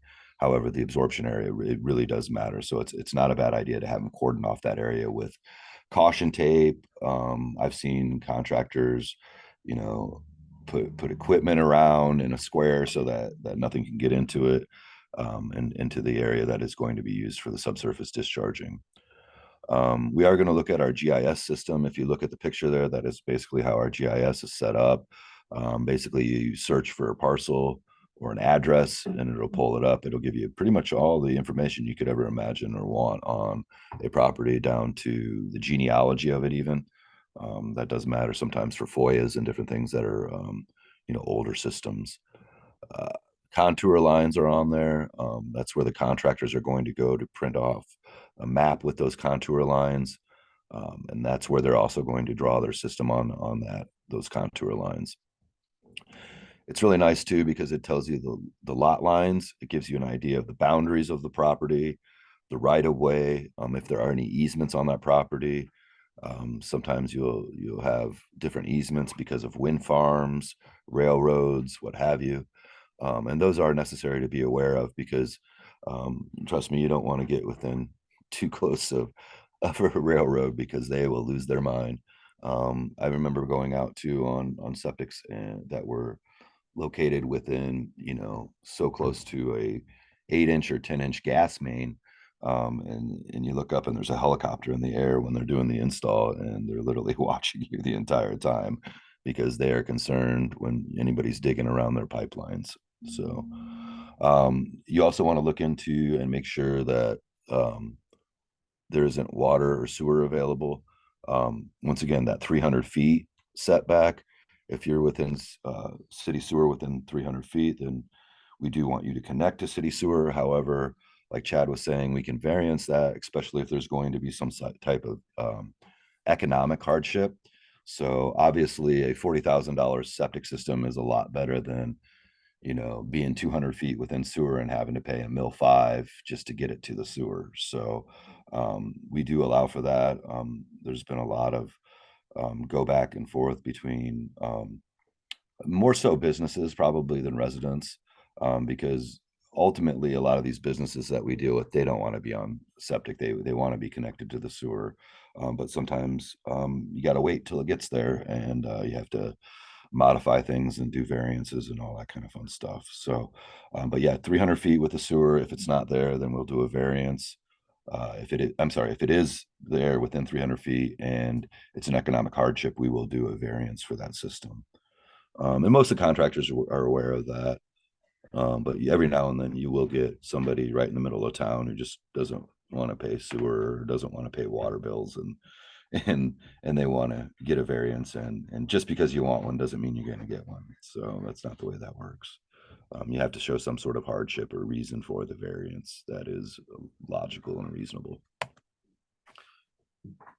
All right. That one is definitely one of my favorite transitions. So the primary treatment, obviously, that's going to be your septic tank, aerobic tank. Most of these are made out of concrete, fiberglass, reinforced plastic, or thermoplastic. Obviously, we got to have our inlet and outlet baffles on it. We do need to know size. We do need to know what it is made up of. We also want to know the depth that was on our application. We want to know how low you plan on setting this tank.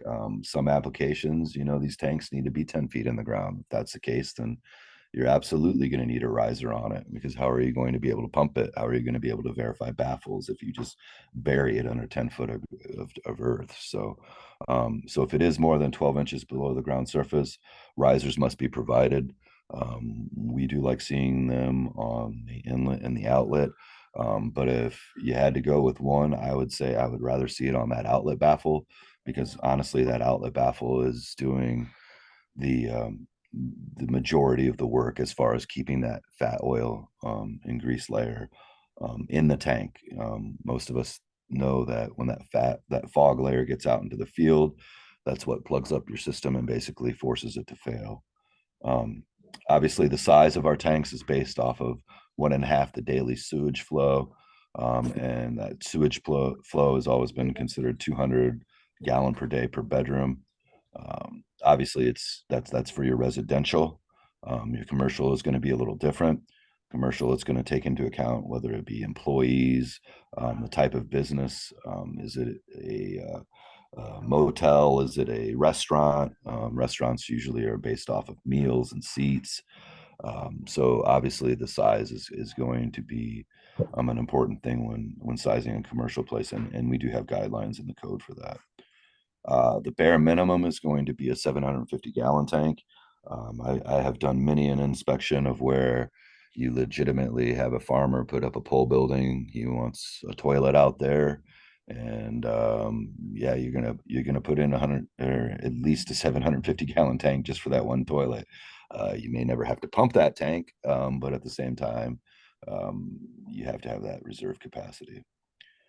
Must provide a larger tank if the household has a garbage grinder. Once again, that is basically because you're going to have undigested solids entering in the tank. Whenever you have undigested solids, you do need to provide reserve capacity, because the digested solids are going to kind of take care of themselves, but the undigested solids are going to sit there until you legitimately pump them. Got to set those tanks level and watertight. Obviously, you don't want any groundwater getting into that tank, because you don't really want any more water than what has to go there from household usage going to the tank. Obviously, groundwater is not something you want going to your septic system, because that's going to fail your system by saturating it over time. And you will see people that will try to put basement dewatering systems into their septics. That's a very bad idea, because that's a lot of groundwater going into your septic, and that's basically going to saturate it and fail it. There must be a minimum of 5 feet between the tank and the house, and 10 feet between the tank and the seepage area. And once again, that 10 feet actually has more to do with the water not basically being able to migrate back towards the tank, and just basically keeping that area saturated. So obviously, here's two examples. We got a septic tank on the left and aerobic treatment unit on the right. Chad kind of went over these earlier. The septic tank on the right, I kind of like those styles of septic tanks, because you honestly have a double baffle, right? So you have the concrete baffle in the middle, but then you have a PVC baffle on the outlet as well. So that's going to help to keep that fog layer in the tank and keep it from going out into the field and clogging that field. And also, it's one of those things too where it's going to keep the majority of that sludge and those solids in that first compartment, which is probably just a little bit easier to clean it than having it, throughout the whole bottom of the tank. The aerobic treatment unit there is kind of like the one Chad was showing earlier. Basically, you have your trash tank on the front end, you have the aeration chamber in the middle, and then you have a clarifier. And then if you have to pump it, you have a pump compartment after. Sometimes this one could specifically, if it didn't have that pump chamber there, it could obviously go straight into like a 2/3 bed or a 2/3 trench. But once again, if these are deeper than 12 inches, they do have to have the risers on it. And honestly, almost all of your aerobic treatment units don't have risers on them anymore, because that's usually where the aeration is at. If it's not on the top of the tank, generally it's next to the house with the alarm. So secondary treatment, basically your sizing here is based off that soils. You're going to take the loading rate of soil times the number of bedrooms for residential, and then you're going to take that loading rate of the soils times the number of employees or type of business if it's commercial, and then you're honestly going to look at the worst soil within the 24 inches of the bottom of the system. So, if you've got a 445 within 12 inches of the bottom of your system, well, you're doing 445 now. So that's the way that works. And then soil top separation, that's for your 5D, 5E. Those typically require a 3-foot separation as opposed to a 2-foot separation from the seasonal high or your limiting layer. So that does make a difference too. And then that could basically mean the difference between putting in an aerobic or putting in a curtain drain, because you're within, if you're within 12 inches of the bottom of the system with that curtain drain, then you're going to need to put in, or I'm sorry, with the bottom of the system, you're going to need to put in that curtain drain if the seasonal high is there. You got to have that 24 inches separation. Limiting layers, once again, you got the seasonal high water table. You're going to have a glacial till. That's usually your NR. And you will have to use something to lower that seasonal high, or you're going to have to put a clearer effluent into the ground so you don't have as much biomat formation going on in those situations there. We have seen a lot more use of curtain drains as opposed to ATUs. A lot of these contractors don't like to put in mechanics because they know they won't be maintained, or they just flat out don't want to go back and service it. So secondary treatment types, the ones that we typically see here in Peoria, we see a lot of chambers, and we've been seeing a lot of raised mounds and presbys as well. We have seen a little bit more with the easy flow. We do not see a lot of buried sand filters go in the ground. We've been seeing more lately, but over the last 8 years, we haven't really seen a lot. Once 2014 came along, the contractors really didn't want to mess with the NPDES or the EPA. So they really kind of got away from doing any kind of discharging, system whatsoever. We see a lot of aerobics still go in. And we have seen quite a few aerobics with direct discharges going in. But once again, the contractors are wary of them, and I believe the homeowners are wary of them as well. Gravelless, we don't really see any 10-inch or 8-inch gravelless going in anymore. Honestly, haven't seen any of that in probably 12 to 15 years. Gravel seepage trenches, we do still see those every now and then. But once again, that's kind of a labor and materials thing. If you have a contractor who can't keep employees or what have you, the likelihood of them doing gravel seepage trenches is not high, just because the chambers and the easy flow and the presby, it's a lot less labor intensive. So but every now and then you will see a gravel seepage bed. We usually don't see anything bigger than like a 40 by 30 or 40 by 20 or something like that. It's just that's a lot of material, a lot of cost involved, a lot of labor involved. So but yeah, mainly thing that we see anymore are chambers, presby, and raised mounds for the most part. So obviously, you all know how these work. Gravel seepage trench and tile. They used to call them tile trenches. So if you're looking at forms from the 70s or whatever have you, then it says a tile trench on it. It's basically a gravel trench, right?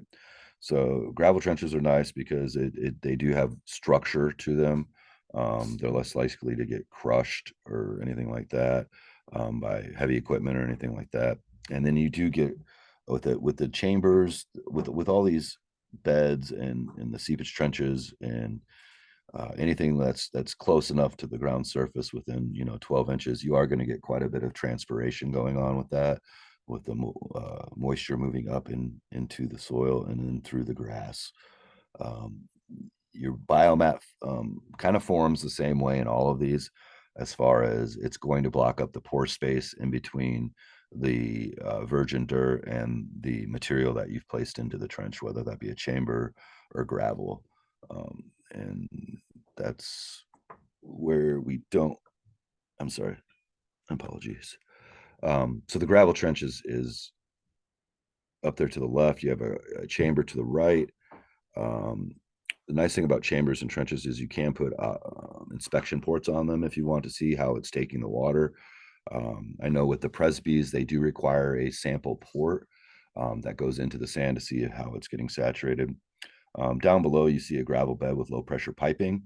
I'm surprised we don't see a lot more low pressure piping, because I feel like that kind of distributes the water more evenly throughout the entire system and then gives it a dosing, as opposed to just a constant saturation from the beginning to the end of the system, because you're basically failing those systems from the front to the back. With low pressure piping, I think there's a lot of applications that it can be used on. It does save space, but it will encourage obviously more mechanics with the pumping and what have you. Um, all right, so the Illinois raised mound.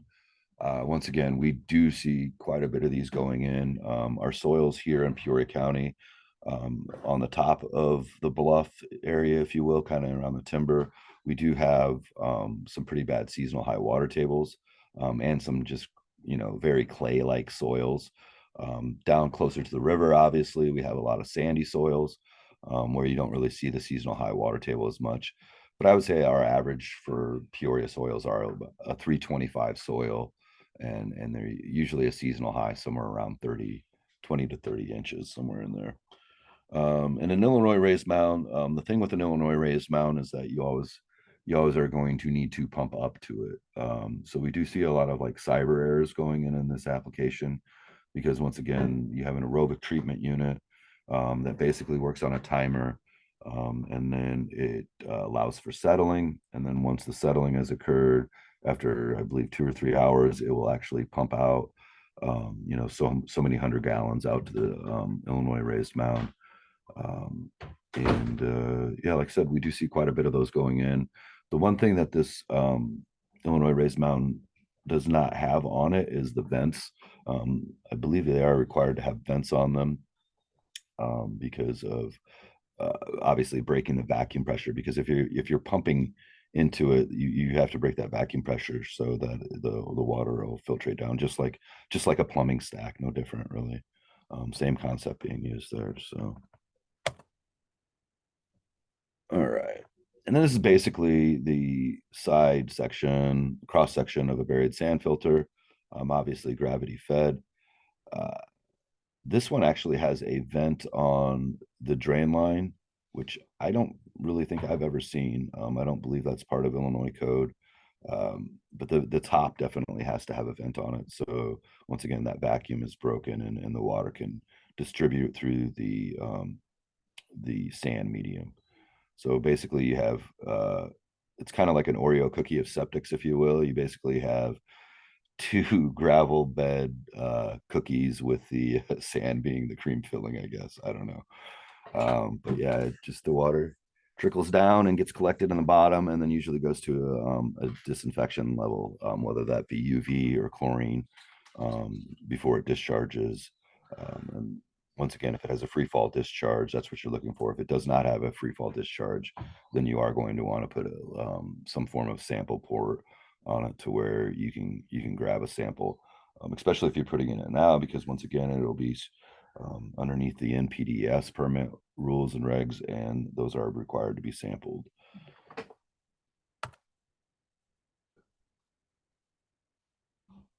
Easy flow. We do see a lot more of this than we used to. Once again, it's a little less labor intensive. The main thing with these is that if you see the fabric must be on the top. Obviously, that fabric is what's going to keep the dirt from falling in amongst the styrofoam. What do you call them? Packing peanuts or whatever you want to call it. But basically, the effluent comes into the black pipe in the middle, gets distributed, and then the reserve space is provided by the two on the side. I believe that configuration will give you 5 feet per lineal foot. So they are kind of nice because once again, like the chambers, the low profile, you do get 5 feet per lineal foot. So that can definitely help when you're doing smaller lots and you have lot constraints. The slide to the right there is Presby AES Enviroseptic, and it just kind of shows all of its different parts. It's got ridges, it's got like a skimmer. This type of system has to be vented, just kind of like the sand filter and the Illinois raised bed, because of the way the system is designed. It is meant to have oxygen flowing throughout it to encourage aerobic bacteria that are going to help break down the waste and treat the water so that the water absorbs more cleanly and efficiently into the soil and the subsoil there. And once again, these also, you have to make sure that they're oriented properly. I believe the seam on these needs to go up horizontal, so that way that the product will work properly. Variances, once again, we're going to do a variance for anytime we do a surface discharging system in Peoria County, we have to have a variance with it, because in all actuality, we have an ordinance that says we don't want surface discharging. And if you are going to do surface discharging, then we also put more requirements on that surface discharging, such as effluent reduction. We do require effluent reduction trenches after disinfection. Because of the fact that we want things to go subsurface. We don't want nuisance situations occurring, especially since we're the guys that do the West Nile virus, mosquito trapping. Like, we don't want to cause, a surface discharging system, and now it's, creating a mosquito haven, right? So we are going to require effluent reduction. Some situation, there's no way that you can put, a reduction trench on the end of a ATU or something like that.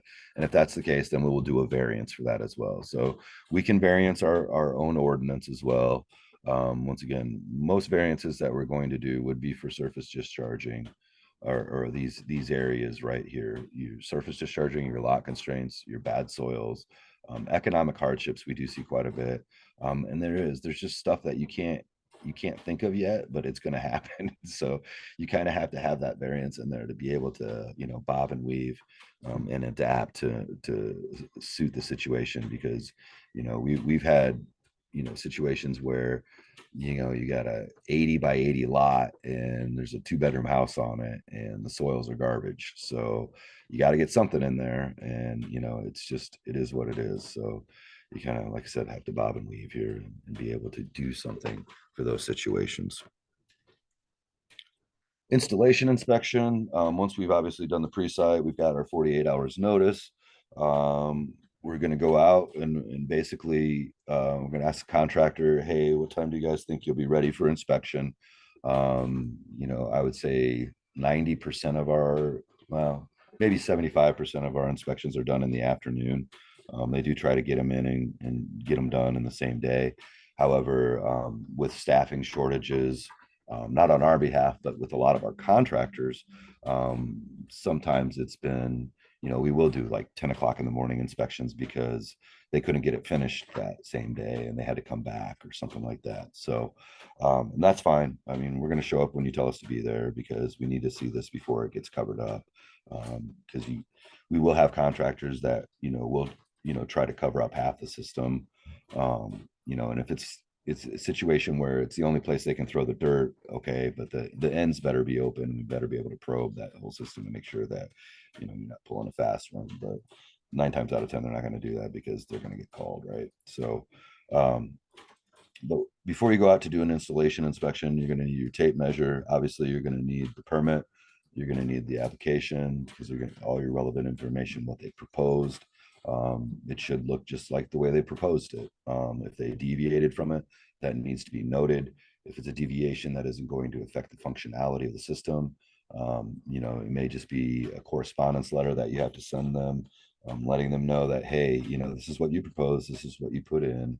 We need you to, put these in as you propose them, and then cite the code that they varied or fell away from, and not fine them, but obviously let them know that in writing that they did something wrong. And if it was against the code, then we need to address that and go through the violation, standard operating procedure here. And then obviously you're going to need a level, a pen and paper, the application, the permit. I always take a probe with me. It just makes it so much easier to have a probe with you, especially for gravel, as opposed to digging through the gravel to see, how deep they got it. So probe is very, very nice for that. And it's just a good way to gauge stuff too. The inspection form, we do have a specific inspection form for when we do final inspections. I usually do take a clipboard because it's nice to have a solid surface to write on things. But basically, I get out there and I'm going to do the best drawing that I can do. I'm going to orient everything, figure out where north is. Obviously, it shouldn't be that hard to figure out, as long as the sun's out, right? But otherwise than that, you just go through and make sure that they've crossed the T's and dotted the I's as far as the what they proposed they were going to do, and just make sure that they did what they said they were going to do. And then you have the ability to approve it or deny it. Most of them, we don't really run into anything too major. And if we do run into something, it may be, something as simple as, they ran out of schedule 40, so they couldn't connect the tank to the field or something like that. Well, like I said, we can come back out. Sometimes there are small little things where you can just have the contractor maybe send you a picture or something like that to let you know that it was installed. But for the most part, we want it, to its end state of where, okay, the next step is legitimately for you to cover it up and go home. That's when we want to be out there and inspecting it. However, we will show up to some of these inspections a little early, just because, I I don't want these guys already get so irritated with us in the whole permitting process. I don't want them to get more irritated by having to wait on me to show up for a final inspection. And then, they could have been home at like 4:30 and now they're not getting home till, 5:30 because I didn't show up on time. So respect other people's times. It's very simple. We do have a wastewater educational program that we require all of our homeowners to take. And once again, this is that whole, you may have lived in the city your entire life, don't know what this thing is, don't know why you have PVC things sticking up out of your backyard. Well, this is where we need to tell you about all that stuff and why it's there. And, you can't just go to an event and plug it up and call it a day and hope the system works correctly. So, there's a lot of information on here for homeowners that's really going to help them extend the life of their septic system, if not, help it to work a little bit better. And that's pretty much all I got. So does anybody have any questions? I need to get into the chat here. My love of Oreos. I apologize. I would never want to ruin anyone's love of Oreos. And to be honest with you, I legitimately just tried one of their gluten-free, and surprisingly, their gluten-free Oreos are actually quite delicious. But I can still tell the difference between the real ones. And if you're wondering what this picture is, this was our environmental health division's version of a bad I think glamour shot style 1990s family portrait. So we did this as our Halloween costume, and it won. So but yeah, if you have any questions, feel free to go ahead and get a hold of me. I should probably turn this off so Carrie doesn't get mad at me. Hey, Ryan. Ryan, which one are you on the picture? I am the bald guy in the middle. Oh, I had to put a face to that deep voice. Oh yeah. I'm the pouty emo dude on the right. No. But yeah, we do team building and stuff to keep it entertaining for sure, just like all of you do, I'm sure. So, but yeah, Right. otherwise than that, if you have any questions, if you need anything, my name's Ryan McConnell, and I'm at Peoria City County Health Department. My email is very simple. It's just R and then McConnell, MCCONNELL at PeoriaCounty.org. So if you ever need anything or have any questions, just let me know.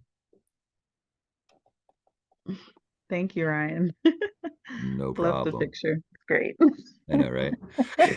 We have some talented individuals when it comes to Photoshop too, by the way. Oh man, and priceless. we'll rent them out for a reasonable fee and what have you. So, but everybody have a great day, and thanks for letting me speak. I appreciate you.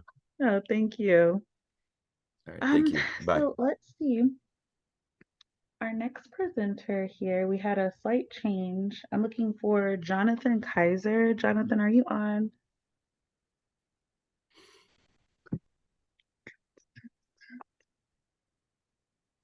Mm, They may not be on just yet. So what I'm going to do is I'll pause our recording here.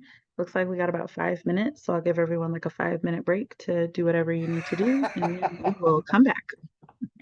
Thanks. Okay, welcome back, everyone. We're going to close out with our final presentation today. Today we have with us John Kaiser, and they're going to talk to us about Illinois product considerations. So John, I'm going to turn it right over to you. Great. Thank you, Arn. I appreciate that. And thank you, everyone, for joining today. As Arn mentioned, we're going to be talking about product considerations with infiltrator products that are approved for use in Illinois. And then also dive into specifications on those products and more details that are useful for installation and design as well. But first, a little bit about me. I joined Infiltrator Water Technologies, which is a manufacturer in the on-site sector, in 2016, and I've held a couple different roles. So I started off as a project engineer, and I am a project manager as well now. And I've had the good opportunity to work with many contractors, installers, and designers, and even regulators throughout the years on optimizing decentralized system design. And I've also worked with government relations and R&D for new product development. So for today, I'd like to first talk about the history of Infiltrator, just briefly talk about where we started and where we are today, and then go into the different products that are approved in Illinois, such as drain field chambers, easy flow septic for drain fields, septic tanks, CTD, which is the term for the sand line systems, and enhanced treatment units.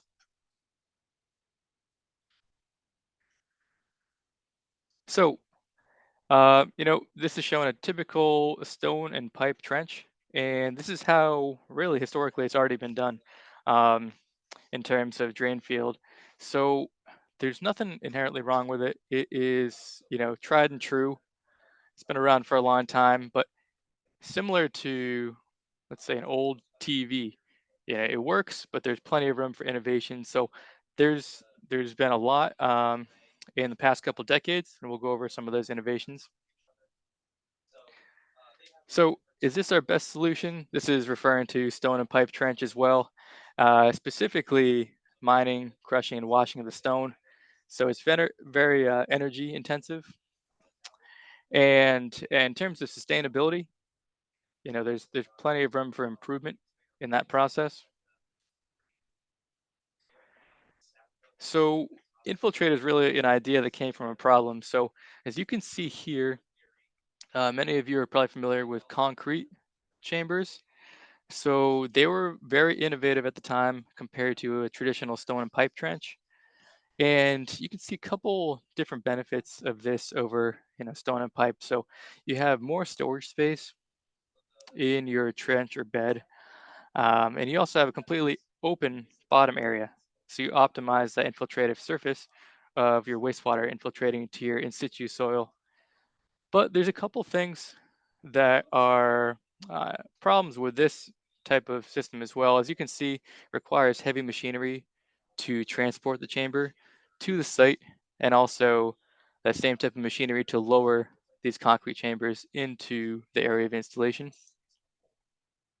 So that's really why there's an idea to have a more lightweight chamber with similar concepts, but a couple more benefits as well. So as I mentioned, lightweight, so you don't need heavy machinery on this one, um, but it preserves all the same pros over stone and pipe. You get the open bottom area, louvered sidewall as well, more storage capacity. And this kind of highlights some of the main differences between chamber system and stone and pipe system. As I mentioned, there's more open area. There's also a lot more capacity as well within the trench.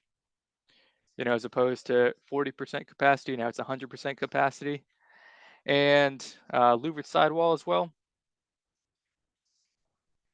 And one thing, if you can see my mouse over here, with a stone and pipe trench, you do have some embedment of that stone into the infiltrative surface. So as opposed to having a completely open bottom area where you optimize the infiltration, here you're blocking up the infiltrative surface, so you only have 40% of the area. Um, so if we're to zoom into that, one thing you'll see as well is even if you're ordering double washed or triple washed stone, as soon as you put that stone in the back of a triaxle, let's say, all that friction and agitation creates fines, so finer material, and similar process as you drop that gravel off into the excavation as well. And what happens is the fines make their way down to the bottom of the trench, and it forms a layer that's slightly less permeable than the in situ soil typically. So not the best for infiltration and plenty of room for optimization. So we mentioned some of the benefits of chambers as well. Um, One of the big things is it can be installed in native soil. That's the most common. Backfill as well. So you just dig your trench, lay down your chambers, and then re-backfill with the in situ soil. You can see how it can curve along contour as well. That's one thing you can't do with a rigid pipe. And many different configurations you can do. We'll talk about some of them as we go on the coming slides. But you could have trenches, beds, gravity, low pressure pipe. So pretty versatile in that sense. And it can reduce overall system cost, not only material cost, but also cost of installation. Um, Partially because in a lot of areas, including Illinois, you get a reduction in drain field area for the use of chambers because Illinois recognizes the optimization and the benefit of the chamber technology. And also installation time as well is typically greatly minimized. So as I mentioned, I joined in 2016, and at the start of the company, it's been around for decades. It was predominantly a chamber company. A bunch of different chamber models were produced really to meet the market need across the US and Canada. And then through R&D for new product development and acquisitions, we now have a septic tank line. We have passive and active treatment options as well. And that's one thing we'll get into in the latter half of this presentation. So we can split it up into different product families. So we mentioned the infiltrator chamber. And next we're going to talk about the easy flow system, which many of you are probably familiar with. A lot more similar to a stone and pipe in terms of geometry. You still have that 4-inch perforated corrugated pipe, but instead of gravel, you have a synthetic aggregate. It's injected um, expanded polystyrene. So it's a synthetic aggregate and you don't have the same type of fine that I mentioned earlier. And we'll talk about septic tanks as well, septic tank risers. And here we have our active and passive treatment options as well. So, a lot of the designs that I work with really could range anywhere from two-bedroom system, small flows, up to larger commercial systems, 100,000 gallon per day plus. So we have products that meet the needs of wide range of hydraulic flows and organic loads as well. So on to chambers. One thing that's unique about the Infiltrator chambers is that it's made with 95% recycled thermoplastics. You can see here some of the sources that we get the plastics from. We have rugs, we have car bumpers, tires, and through a process of grinding down this material, filtering it out so you only get the polypropylene that we're looking for and the cleanest polypropylene. We grind it down, melt it down, and injection mold it into what you see here, the infiltrator chamber.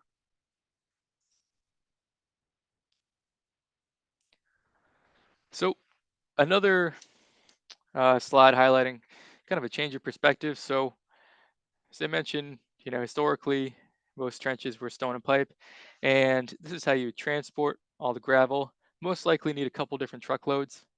One of the things that's unique about chambers is that they nest, they stack well. So this looks like this truck has maybe a 6-foot bed. You could put an entire drain field, depending on your soil type or your drain field location, in the back of a pickup truck. So a lot more convenient in that sense.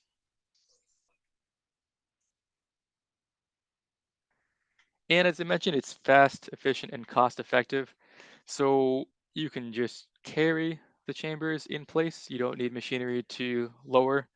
And you also, as I mentioned, backfill with native backfill. You don't need any um, imported backfill for this as well.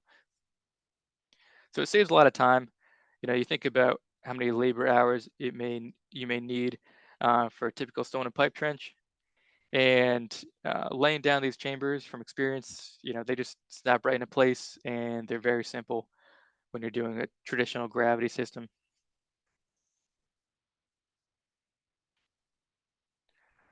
So this is Illinois specific. So let's say you have your daily design flow for your system and you have your soil type, and you figure out that you need 900 square feet of your drain field system. So with a typical gravel and pipe system, you just take that 900 square feet, divide by 3 square feet per linear foot. That is a 3-foot wide trench. And you know that you need 300 linear feet of trench. However, as I mentioned, chambers get a reduction in trench length. So if we take our quick 4 standard, for example, that's our 3-foot wide chamber. Instead of 3 square feet per linear foot, we get 5 square feet per linear foot. So a big reduction there, 33% reduction. And in return, you only need 180 linear feet of trench. And when we're making designs on tight lots, and tight lots are very common, at least where I am in Connecticut, and with increasing population and housing developments all across the US and really the world, being able to conform to tighter lots and still fit in a sustainable drain field solution is key. So utilizing this reduction is often very helpful. Looking at a different chamber model, quick 4 equalizer 36 chambers. They're 22 inches wide and they get 4 square feet per linear foot. So, again, compared to the 300 linear feet, now we only need 225 linear feet. So a big reduction as well. So to recap, we mentioned the reduction in size, 33% reduction. The biggest thing is, not necessarily the reduction, but protecting environmental and public health. And that's one thing, you get for chambers or really any of these technologies that we're going to dive into, anywhere from sustainability from manufacturing practices to installation as well. So moving on to easy flow septic, you can see that here. And as I mentioned before, this is the most similar product to a conventional stone and pipe. If you're working with an installer that's always done stone and pipe, they may gravitate to this technology. it's more familiar. So you still have that 4-inch corrugated perforated pipe. Um, and then instead of the stone aggregate, as I mentioned, it's the synthetic aggregate.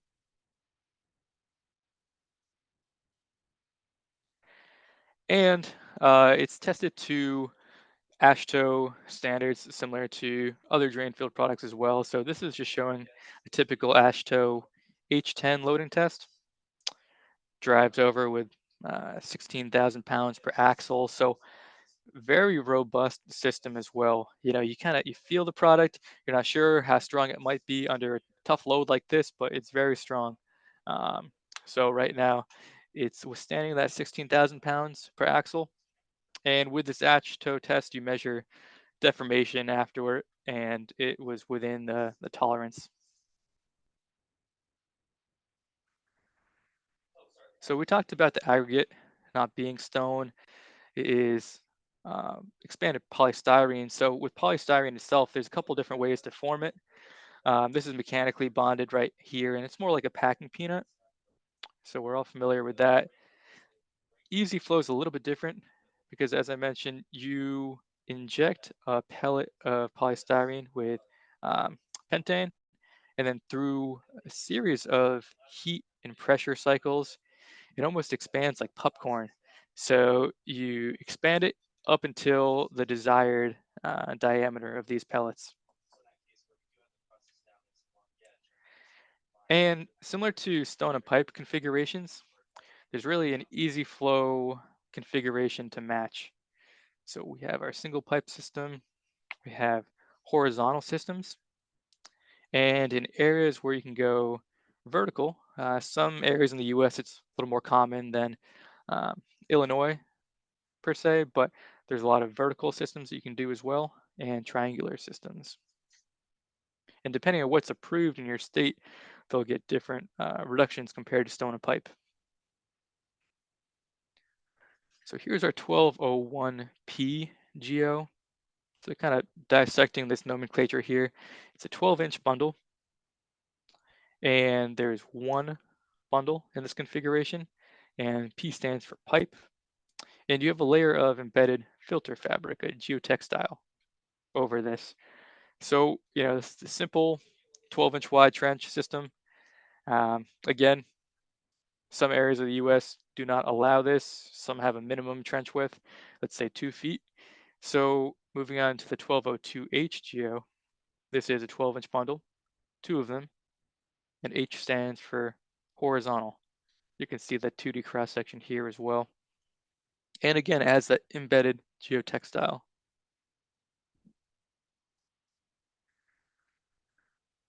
Similarly, you have a 1203H for a 3-foot wide trench. And just like with chambers, how you saw that they could bend, these also have a tight bending radius as well. So you can bend around trees. Looks like there's a lot of trees here. Maybe if there's trees up ahead, but you need to extend your trench, you can bend at a pretty good radius there.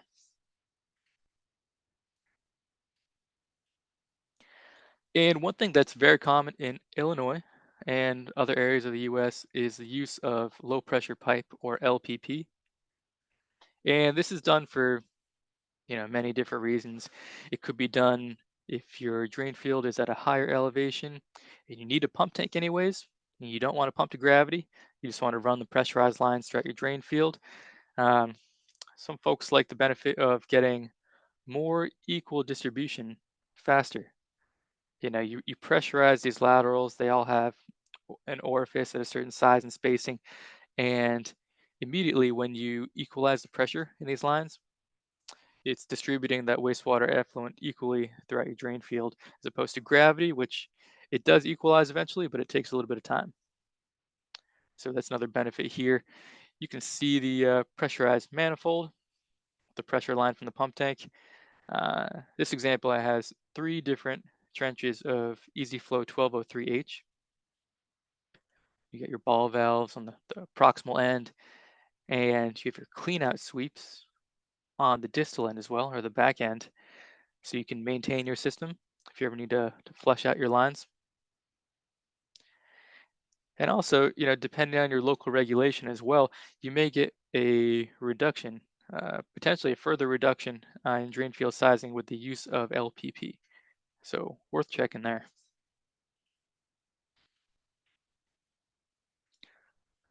So on to tanks.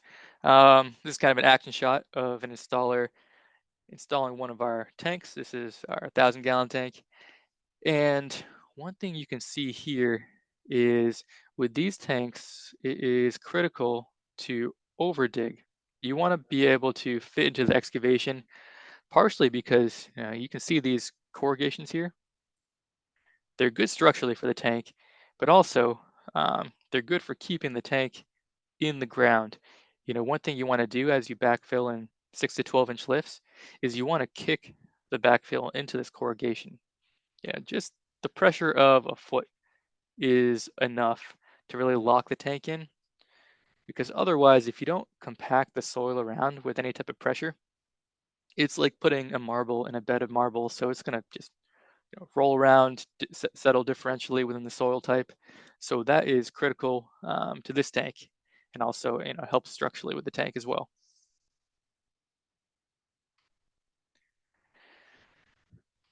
So we have a number of different tanks as well, and we just added 2 new tanks to our product line. The IM 300, it's our smallest tank option. It's a 300-gallon tank, typically used as a pump tank, but it can also be used as a septic tank in line, depending on your approval. And we also recently manufactured the IM 1250, a 1,250-gallon tank, just to meet the needs of different areas. But we have a full product line, and these tanks as well can be configured in parallel and series, whatever you need for your design.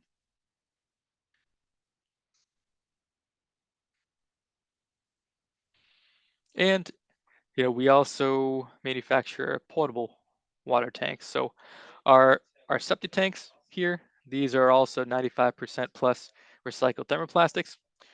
With our potable water tanks, those are 100% virgin material, just to meet the needs of potable tanks.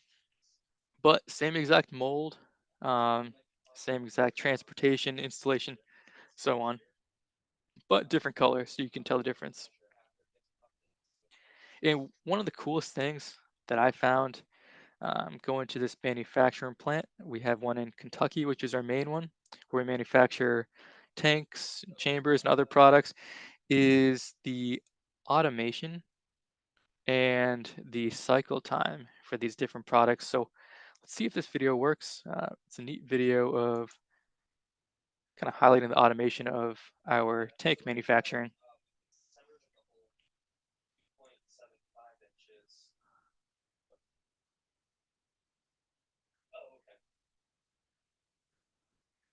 You can see the automation here, cutting out the access holes for the septic tank.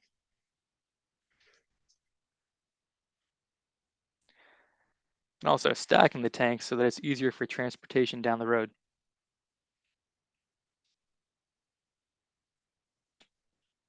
Here we have our chambers.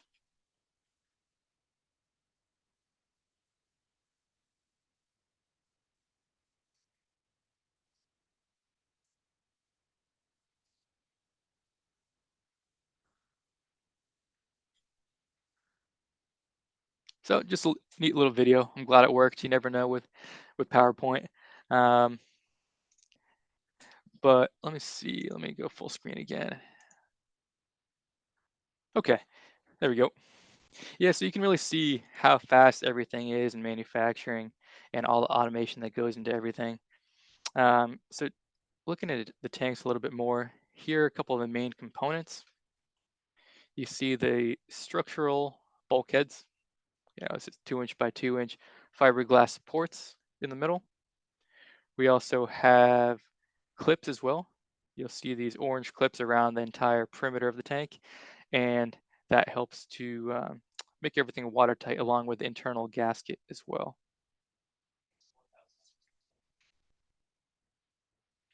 Some site considerations. So when you're backfilling the tank and you're adding cover over the tank, um, you're allowed 6 inches to 48 inches. And again, that's our manufacturer allowance, but it's also state specific. So some states only allow up to 3 feet. So it's another thing to consider. And, we'll get into this more in the next couple slides, but a couple of things to really watch out for are the hydrogeologic conditions. So you want to know your soil type, you want to know soil structure and all of that. But you also want to know your groundwater conditions. Last thing you want is a septic tank floating up, popping up out of the ground. I've seen some videos and some pictures of that, so that's everyone's worst nightmare. So really getting a good sense of that hydrogeologic conditions is key here, and also using suitable backfill. Most backfill is suitable, but we'll get into exactly how to tell which backfill is going to be good for these tanks. So this diagram shows the burial depth threshold right here. One key piece of information here is you want to compact the base of the excavation.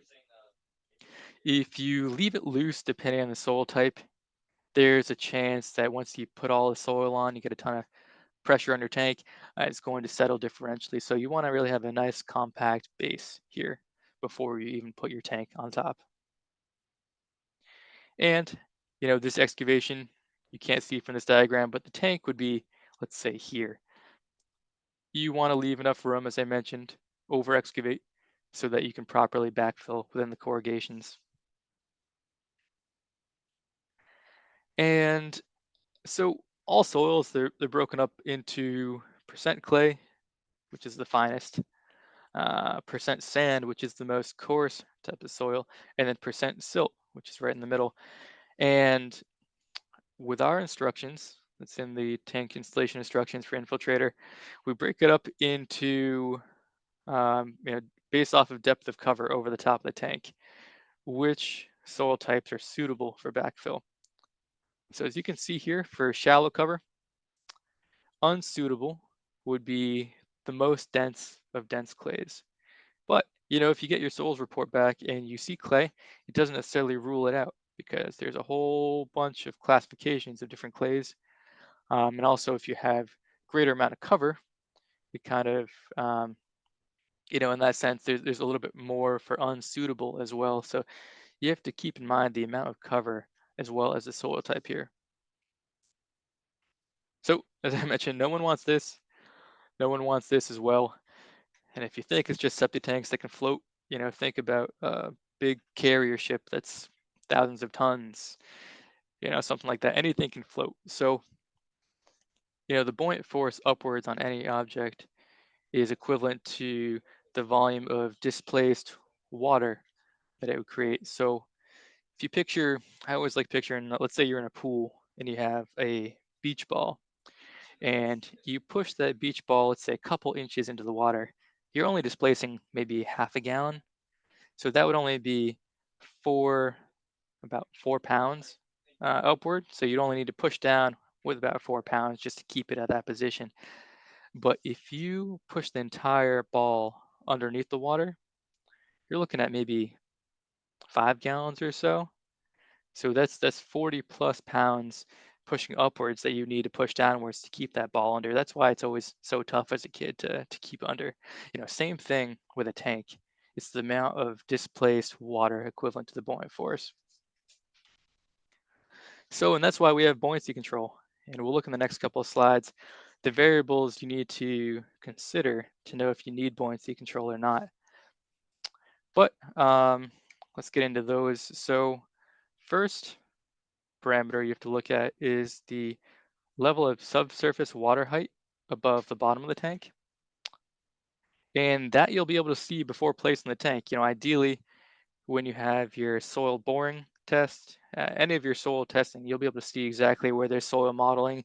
You'll be able to see where there's redoxomorphic features for your seasonal high water. So you really want to be able to identify that. And also it's based off of the soil cover over the tank. You can imagine more soil over the tank, a lot more force pushing the tank downwards to counteract any type of buoyant forces. So for example, let's say you have 30 to 36 inches of subsurface water above the bottom of your tank. So pretty shallow groundwater.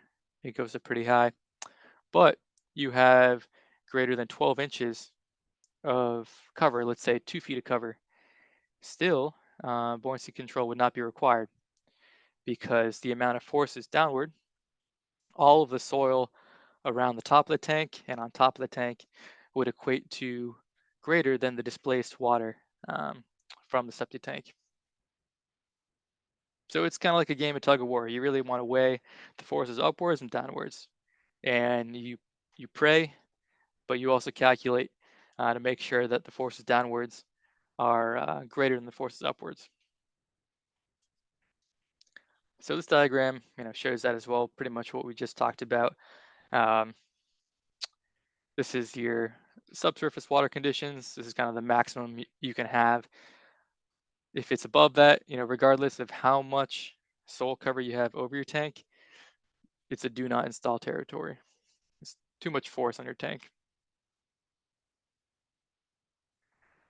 So buoyancy considerations, it really depends on contractor preference and what's in the area. Some of the most common anchors for buoyancy control are parking bumpers. You also have treated lumber as well. And one thing you'll note, this is showing 4 of our tanks, not all of our tanks, but there's locations on the top of our tank where it shows that you're supposed to put the buoyancy straps if it's required. And as you can see, it's symmetric across the tank, so you don't get any type of differential pressures.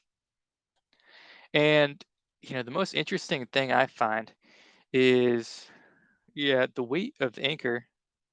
It's somewhat important, but not too important. The biggest thing and what has the most effect in terms of downward force is the weight of the soil over your anchor. So if you were to place your anchor wedged underneath the tank, it's not really doing anything. You're not really getting the full effect of the soil above it pushing downward. So it's critical. It says 6 inches minimum outwards from the tank to offset that so you get the full effect. So something like pressure treated lumber doesn't weigh too much compared to like a parking bumper, but has a ton of surface area and is very effective in this circumstance. And we specify and supply our own ratcheting tie down straps, but you can get your own comparable one as well if it meets the same type of specs. These straps, they see a whole lot of geologic conditions that would normally wear and tear a typical strap, but we use stainless steel. We use materials here that don't degrade over time. And we also supply risers for our tank. So these are the easy snap risers. You can see these tabs along the perimeter on both the bottom and the top of these risers, and they snap directly into the septic tank. And it's nice because when you're installing it, all the riser to riser connections, you don't need any screws. They just snap right in. They have a nice gasket around the bottom to make everything watertight. You still need screws for the tank to riser connection and riser to lid connection, but that's about it, and everything is watertight. As I mentioned, we'll get into this in the next slide. So unfortunately, we've been hearing a lot in the news over the past bunch of years, actually, instances of kids, predominantly kids, falling into septic tanks. Let's say, they're having lawn maintenance and the lid comes off.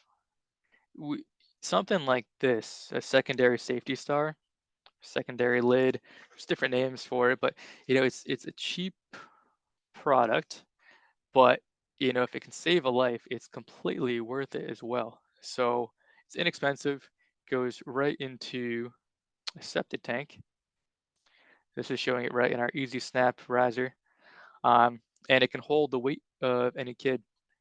It can hold my weight as well, and I'm a big kid. So definitely a good sign there, but something to consider. I'm in Connecticut, and our rules and regs recently changed to actually require these, regardless of where you get them, depending on the manufacturer. But if the lid is below a certain weight, it's required, but every state has their own regulation on this. And similar to chambers, these tanks nest. So you can get a ton of different tanks all in one flatbed truck. And, this is going to the distributor where they're going to assemble the tank, but from the distributor yard to the job site, it's going to look like this. And oftentimes you can just strap one of these to the back of a pickup truck, ratchet tie down a strap, and take it right to the site. And you can even lower it down by hand if you're feeling strong that day. So it minimizes the need for heavy machinery. And one thing you'll see on the side of the tanks is it has little divot holes. It's perfect for the hole saw. So it shows you exactly where the standard inverts are for inlet and outlet. Typically there's a 3-inch invert drop between inlet and outlet. And on our tanks, the inverts are 47 inches from the bottom on the inlet and then 44 on the outlet.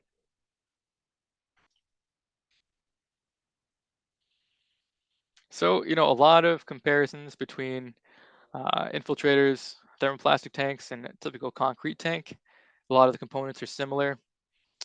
Um, some of the benefits, as you can see, include stacking as well, sustainability of manufacturing is another big one, but also just ease of installation and not needing heavy machinery.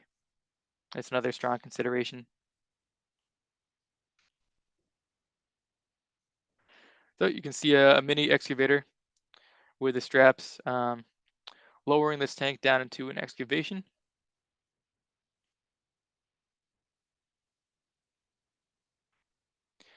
And as you can see here, these installers, they're making sure that the base is level all around and compact as well. So you want to make sure it's compact and level so that it doesn't settle over time. And he has the hole saw ready to go.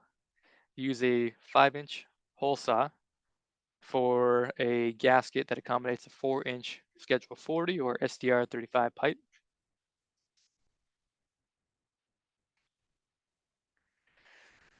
So now we'll move on to combine treatment and dispersal.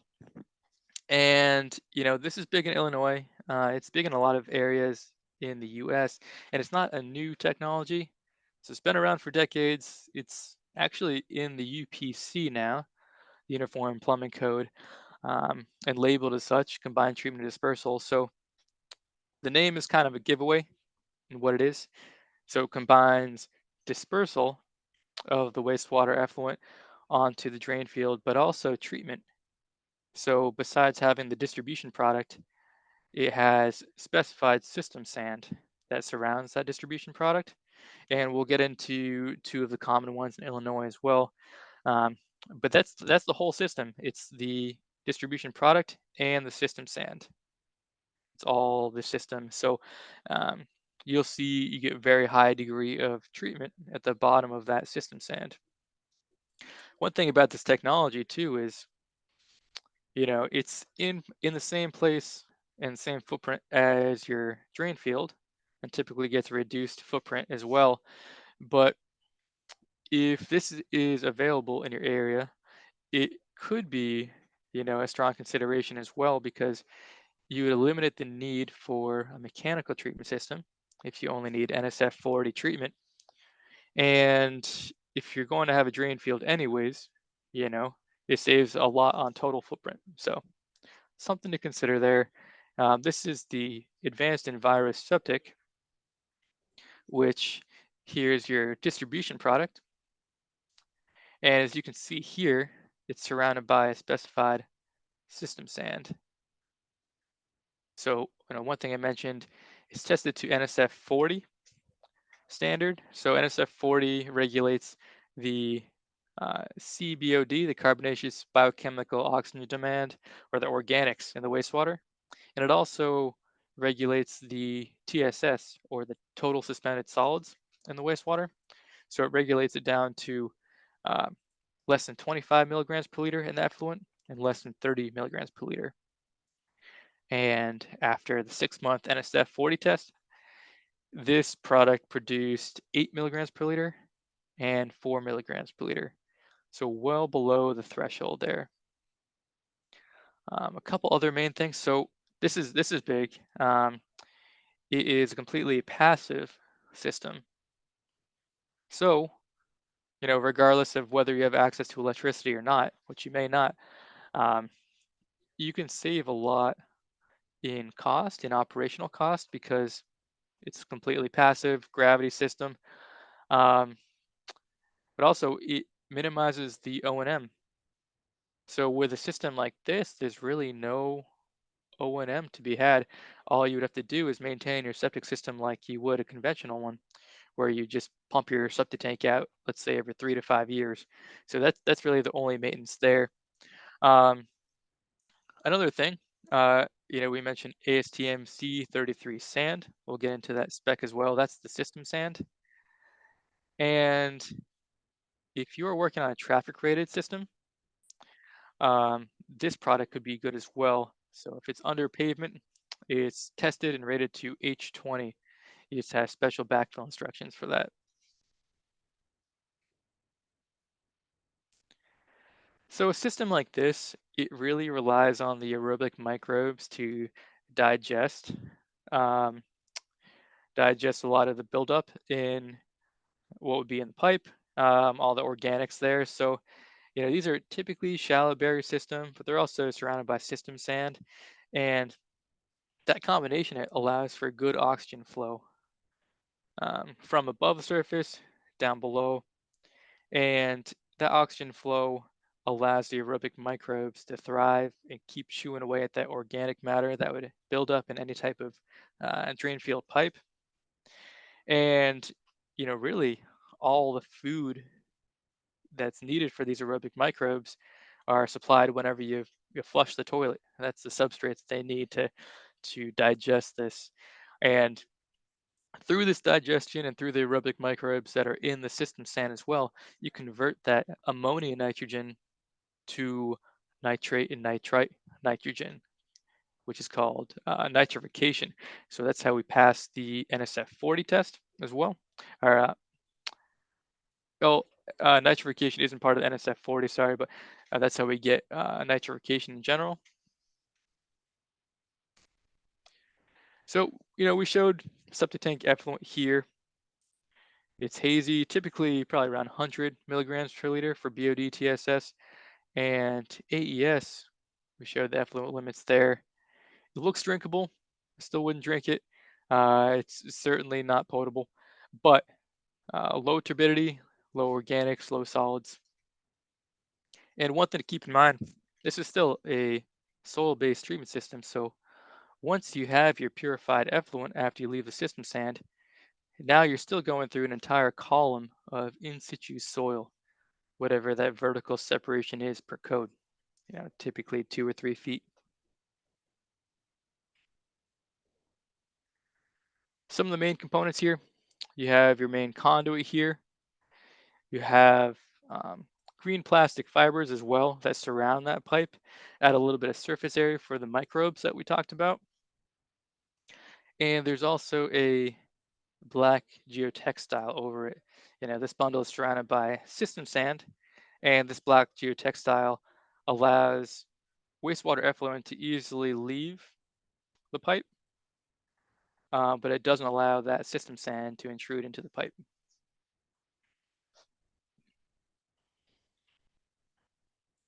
And one of the keys, we talked about oxygen. So getting good aerobic conditions is key. Oftentimes the house, if you're working on a residential system, has a high vent, and that supplies oxygen to your system. This system also requires venting as well, so you get additional oxygen, and it just really supports that environment for the aerobic microbes in your system. Another one of our product offerings is called ETL, so Advanced Treatment Leach Field. Very similar in a lot of respects. So won't get into too many of the details because they'd be matching advanced and virus septic. But it looks a little bit different. This is actually very similar to Easy Flow that we looked at earlier, but it has an additional layer of geotextile around it to prevent sand intrusion.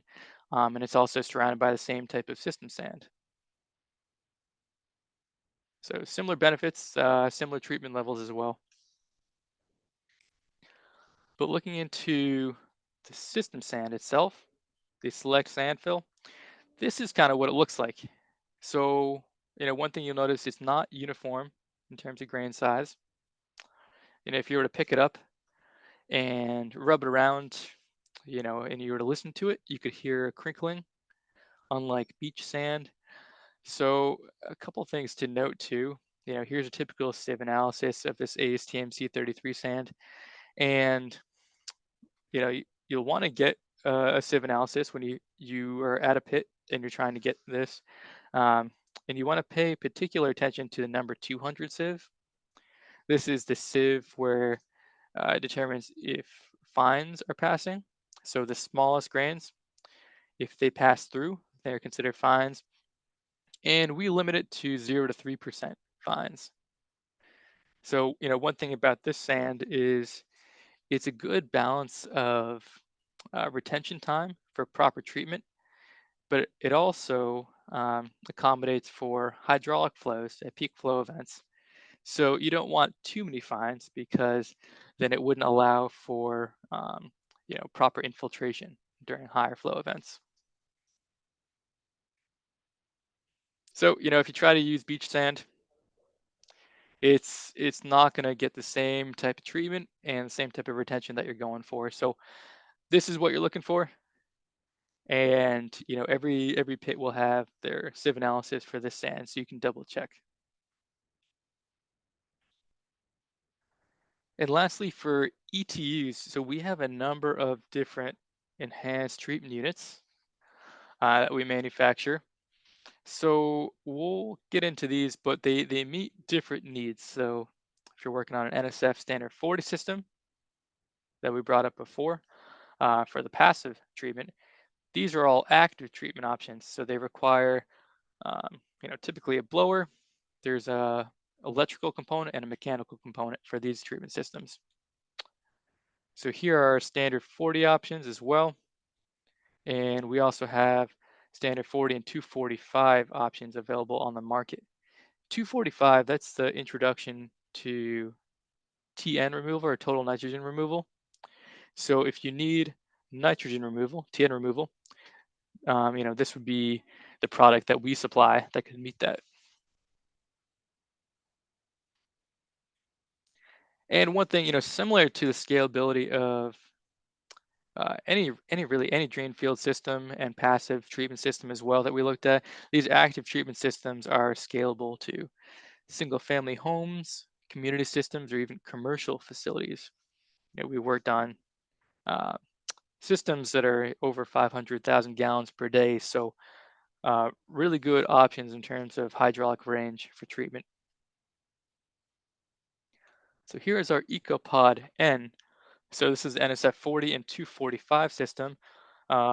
This residential unit treats between 500 and 1500 gallon per day, depending on the model that you purchase.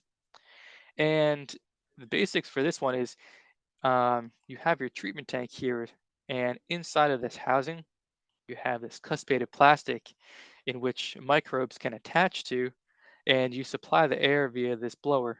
So you have an air grid underneath this plastic, and as it supplies air, you get a good home for the aerobic microbes, and you get really good nitrification within this housing.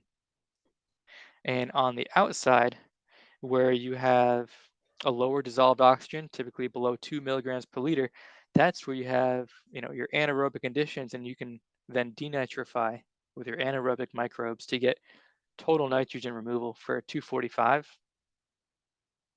And it's low cost and low maintenance. So something like this, what are you really operating and maintaining? So you have a filter on this blower. You also have the blower itself, and you have a control panel. So just a couple things to look at for O&M. This also requires a primary treatment tank as well for primary settling. You can see a schematic here. It looks like, kind of what you would think. So from the house, you have all your raw sewage going into your pre-treatment tank.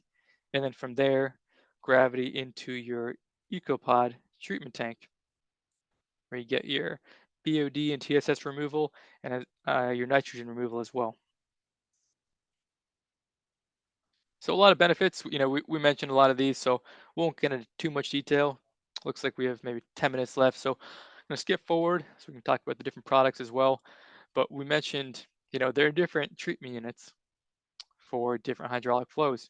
Here are the model numbers. Here are the different flows. And, these are all the residential units. If you're working on a more commercial site with higher flows, we can accommodate that as well.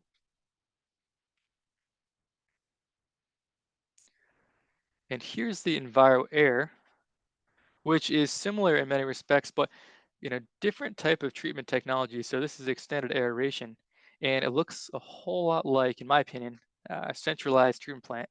So you have your primary settling in the first compartment, and it moves on to your aerobic chamber, where you get good nitrification, and also further BOD and TSS reduction. And then you have a final clarification section as well before you leave through your outlet pipe. So very similar to traditional processes of a central treatment plant, just scaled down, and designed for easy O&M as well. You have your access holes here. Um, you can access both sides of this as well. So really easy maintenance. Here's a cross section as well. And we have a full technical team here at Infiltrator. So if you're working on a design and you're interested in any of these products that we mentioned, we're happy to work with you, supply CAD details, and really try to optimize these products to be best for your particular site. So there's a cool visual here. We have a new marketing person, so try to fully utilize all of the crazy animations he can do. But this really shows the technology pretty well. So you get your settled solids here in the first compartment. You have your aerobic chamber here, and then final clarification here.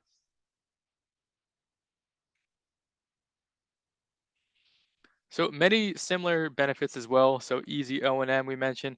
It also meets NSF ANSI 40, and it's certified to that. And low life cycle costs as well. You just have a small linear compressor aerator here supplying oxygen to this zone. But this is really the only mechanical and electrical component. And depending on your model, you might also need a control panel as well.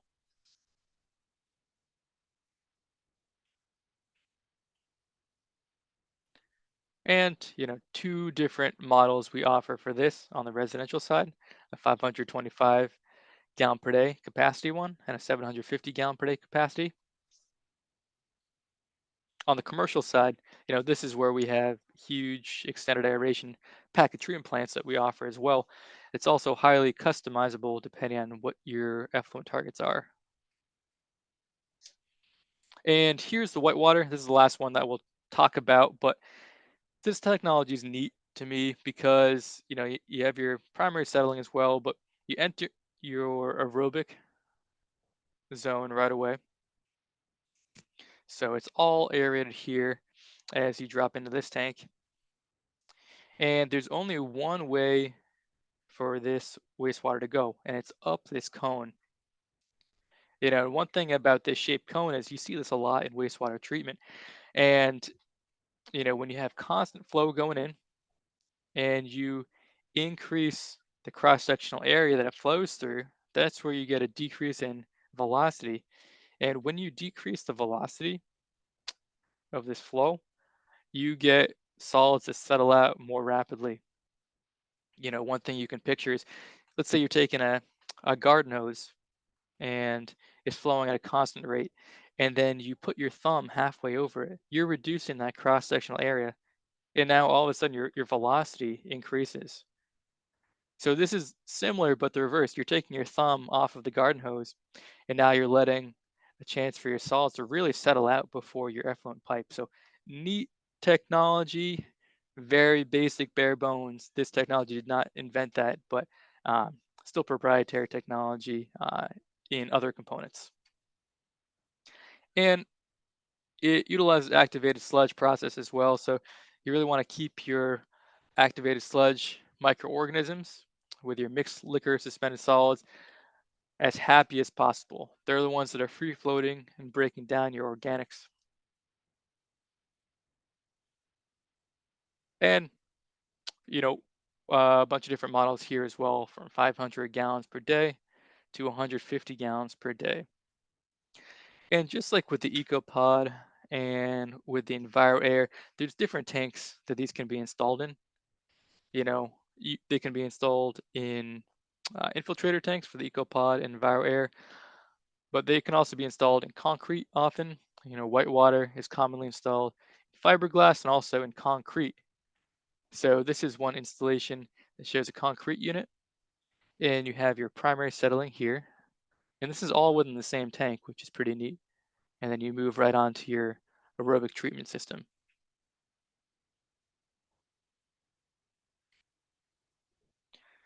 Here's a 2D cross section of the concrete unit. And, you know, we looked at passive systems earlier, and we've since moved on to these active treatment systems. And there's the element of O&M that's added onto it. You know, you get a high degree of treatment, but you also need to operate and maintain them properly. So one thing you often need to look at is the air filter of these blowers. Um, maintain that properly. Also, control panel shown here. You know, if you're a homeowner and you may or may not know that you have a treatment system, one thing that you can hopefully see is, you know, red blinking light on your control panel, and they should know to contact a professional for operation and maintenance if that occurs. That could be anything from your pump going out to, let's say, electrical failure, anything like that. So always good to get these inspected. And one of the biggest things with really any on-site wastewater treatment design is homeowner awareness. So as you know, you could design perfectly a system, install it perfectly, but if there is any type of abuse on the system, maybe the homeowner is unaware that they have a treatment system or an on-site system to begin with, then the longevity isn't looking good. So a lot of it has to do with what is put down the system.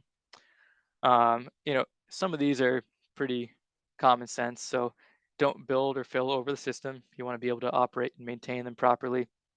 No heavy traffic. Um, really, you want to be careful with what you put down the drain. You want to limit the number of organics, the amount of organics that you put down, or inorganics rather, or anything that could block up that infiltrative surface. Grease is a big one. You know, on the residential side, you shouldn't be putting grease down the drain. Commercial, they typically have grease traps as well. And also just getting your septic tank pumped out every 3 to 5 years or so is key. You know, you only have so much storage space of solids within your septic tank, and your effluent pipe should be drawn from the clear zone.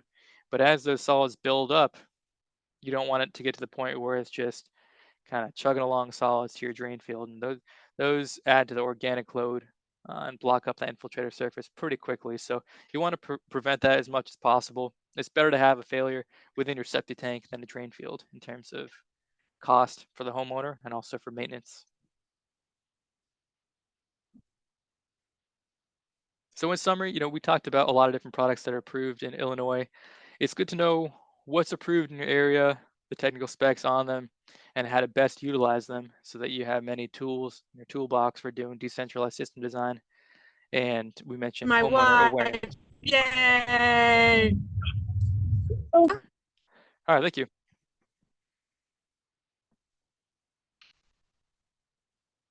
That's everything I have. Does anyone have any questions?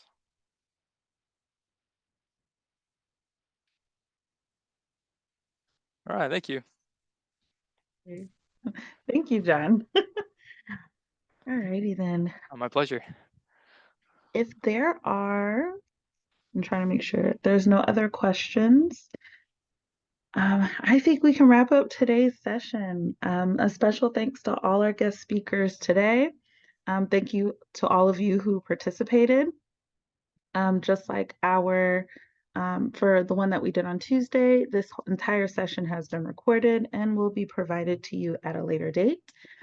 With that being said, I will see you guys next week for day 3 and day 4. Thank you and have a good rest of your day.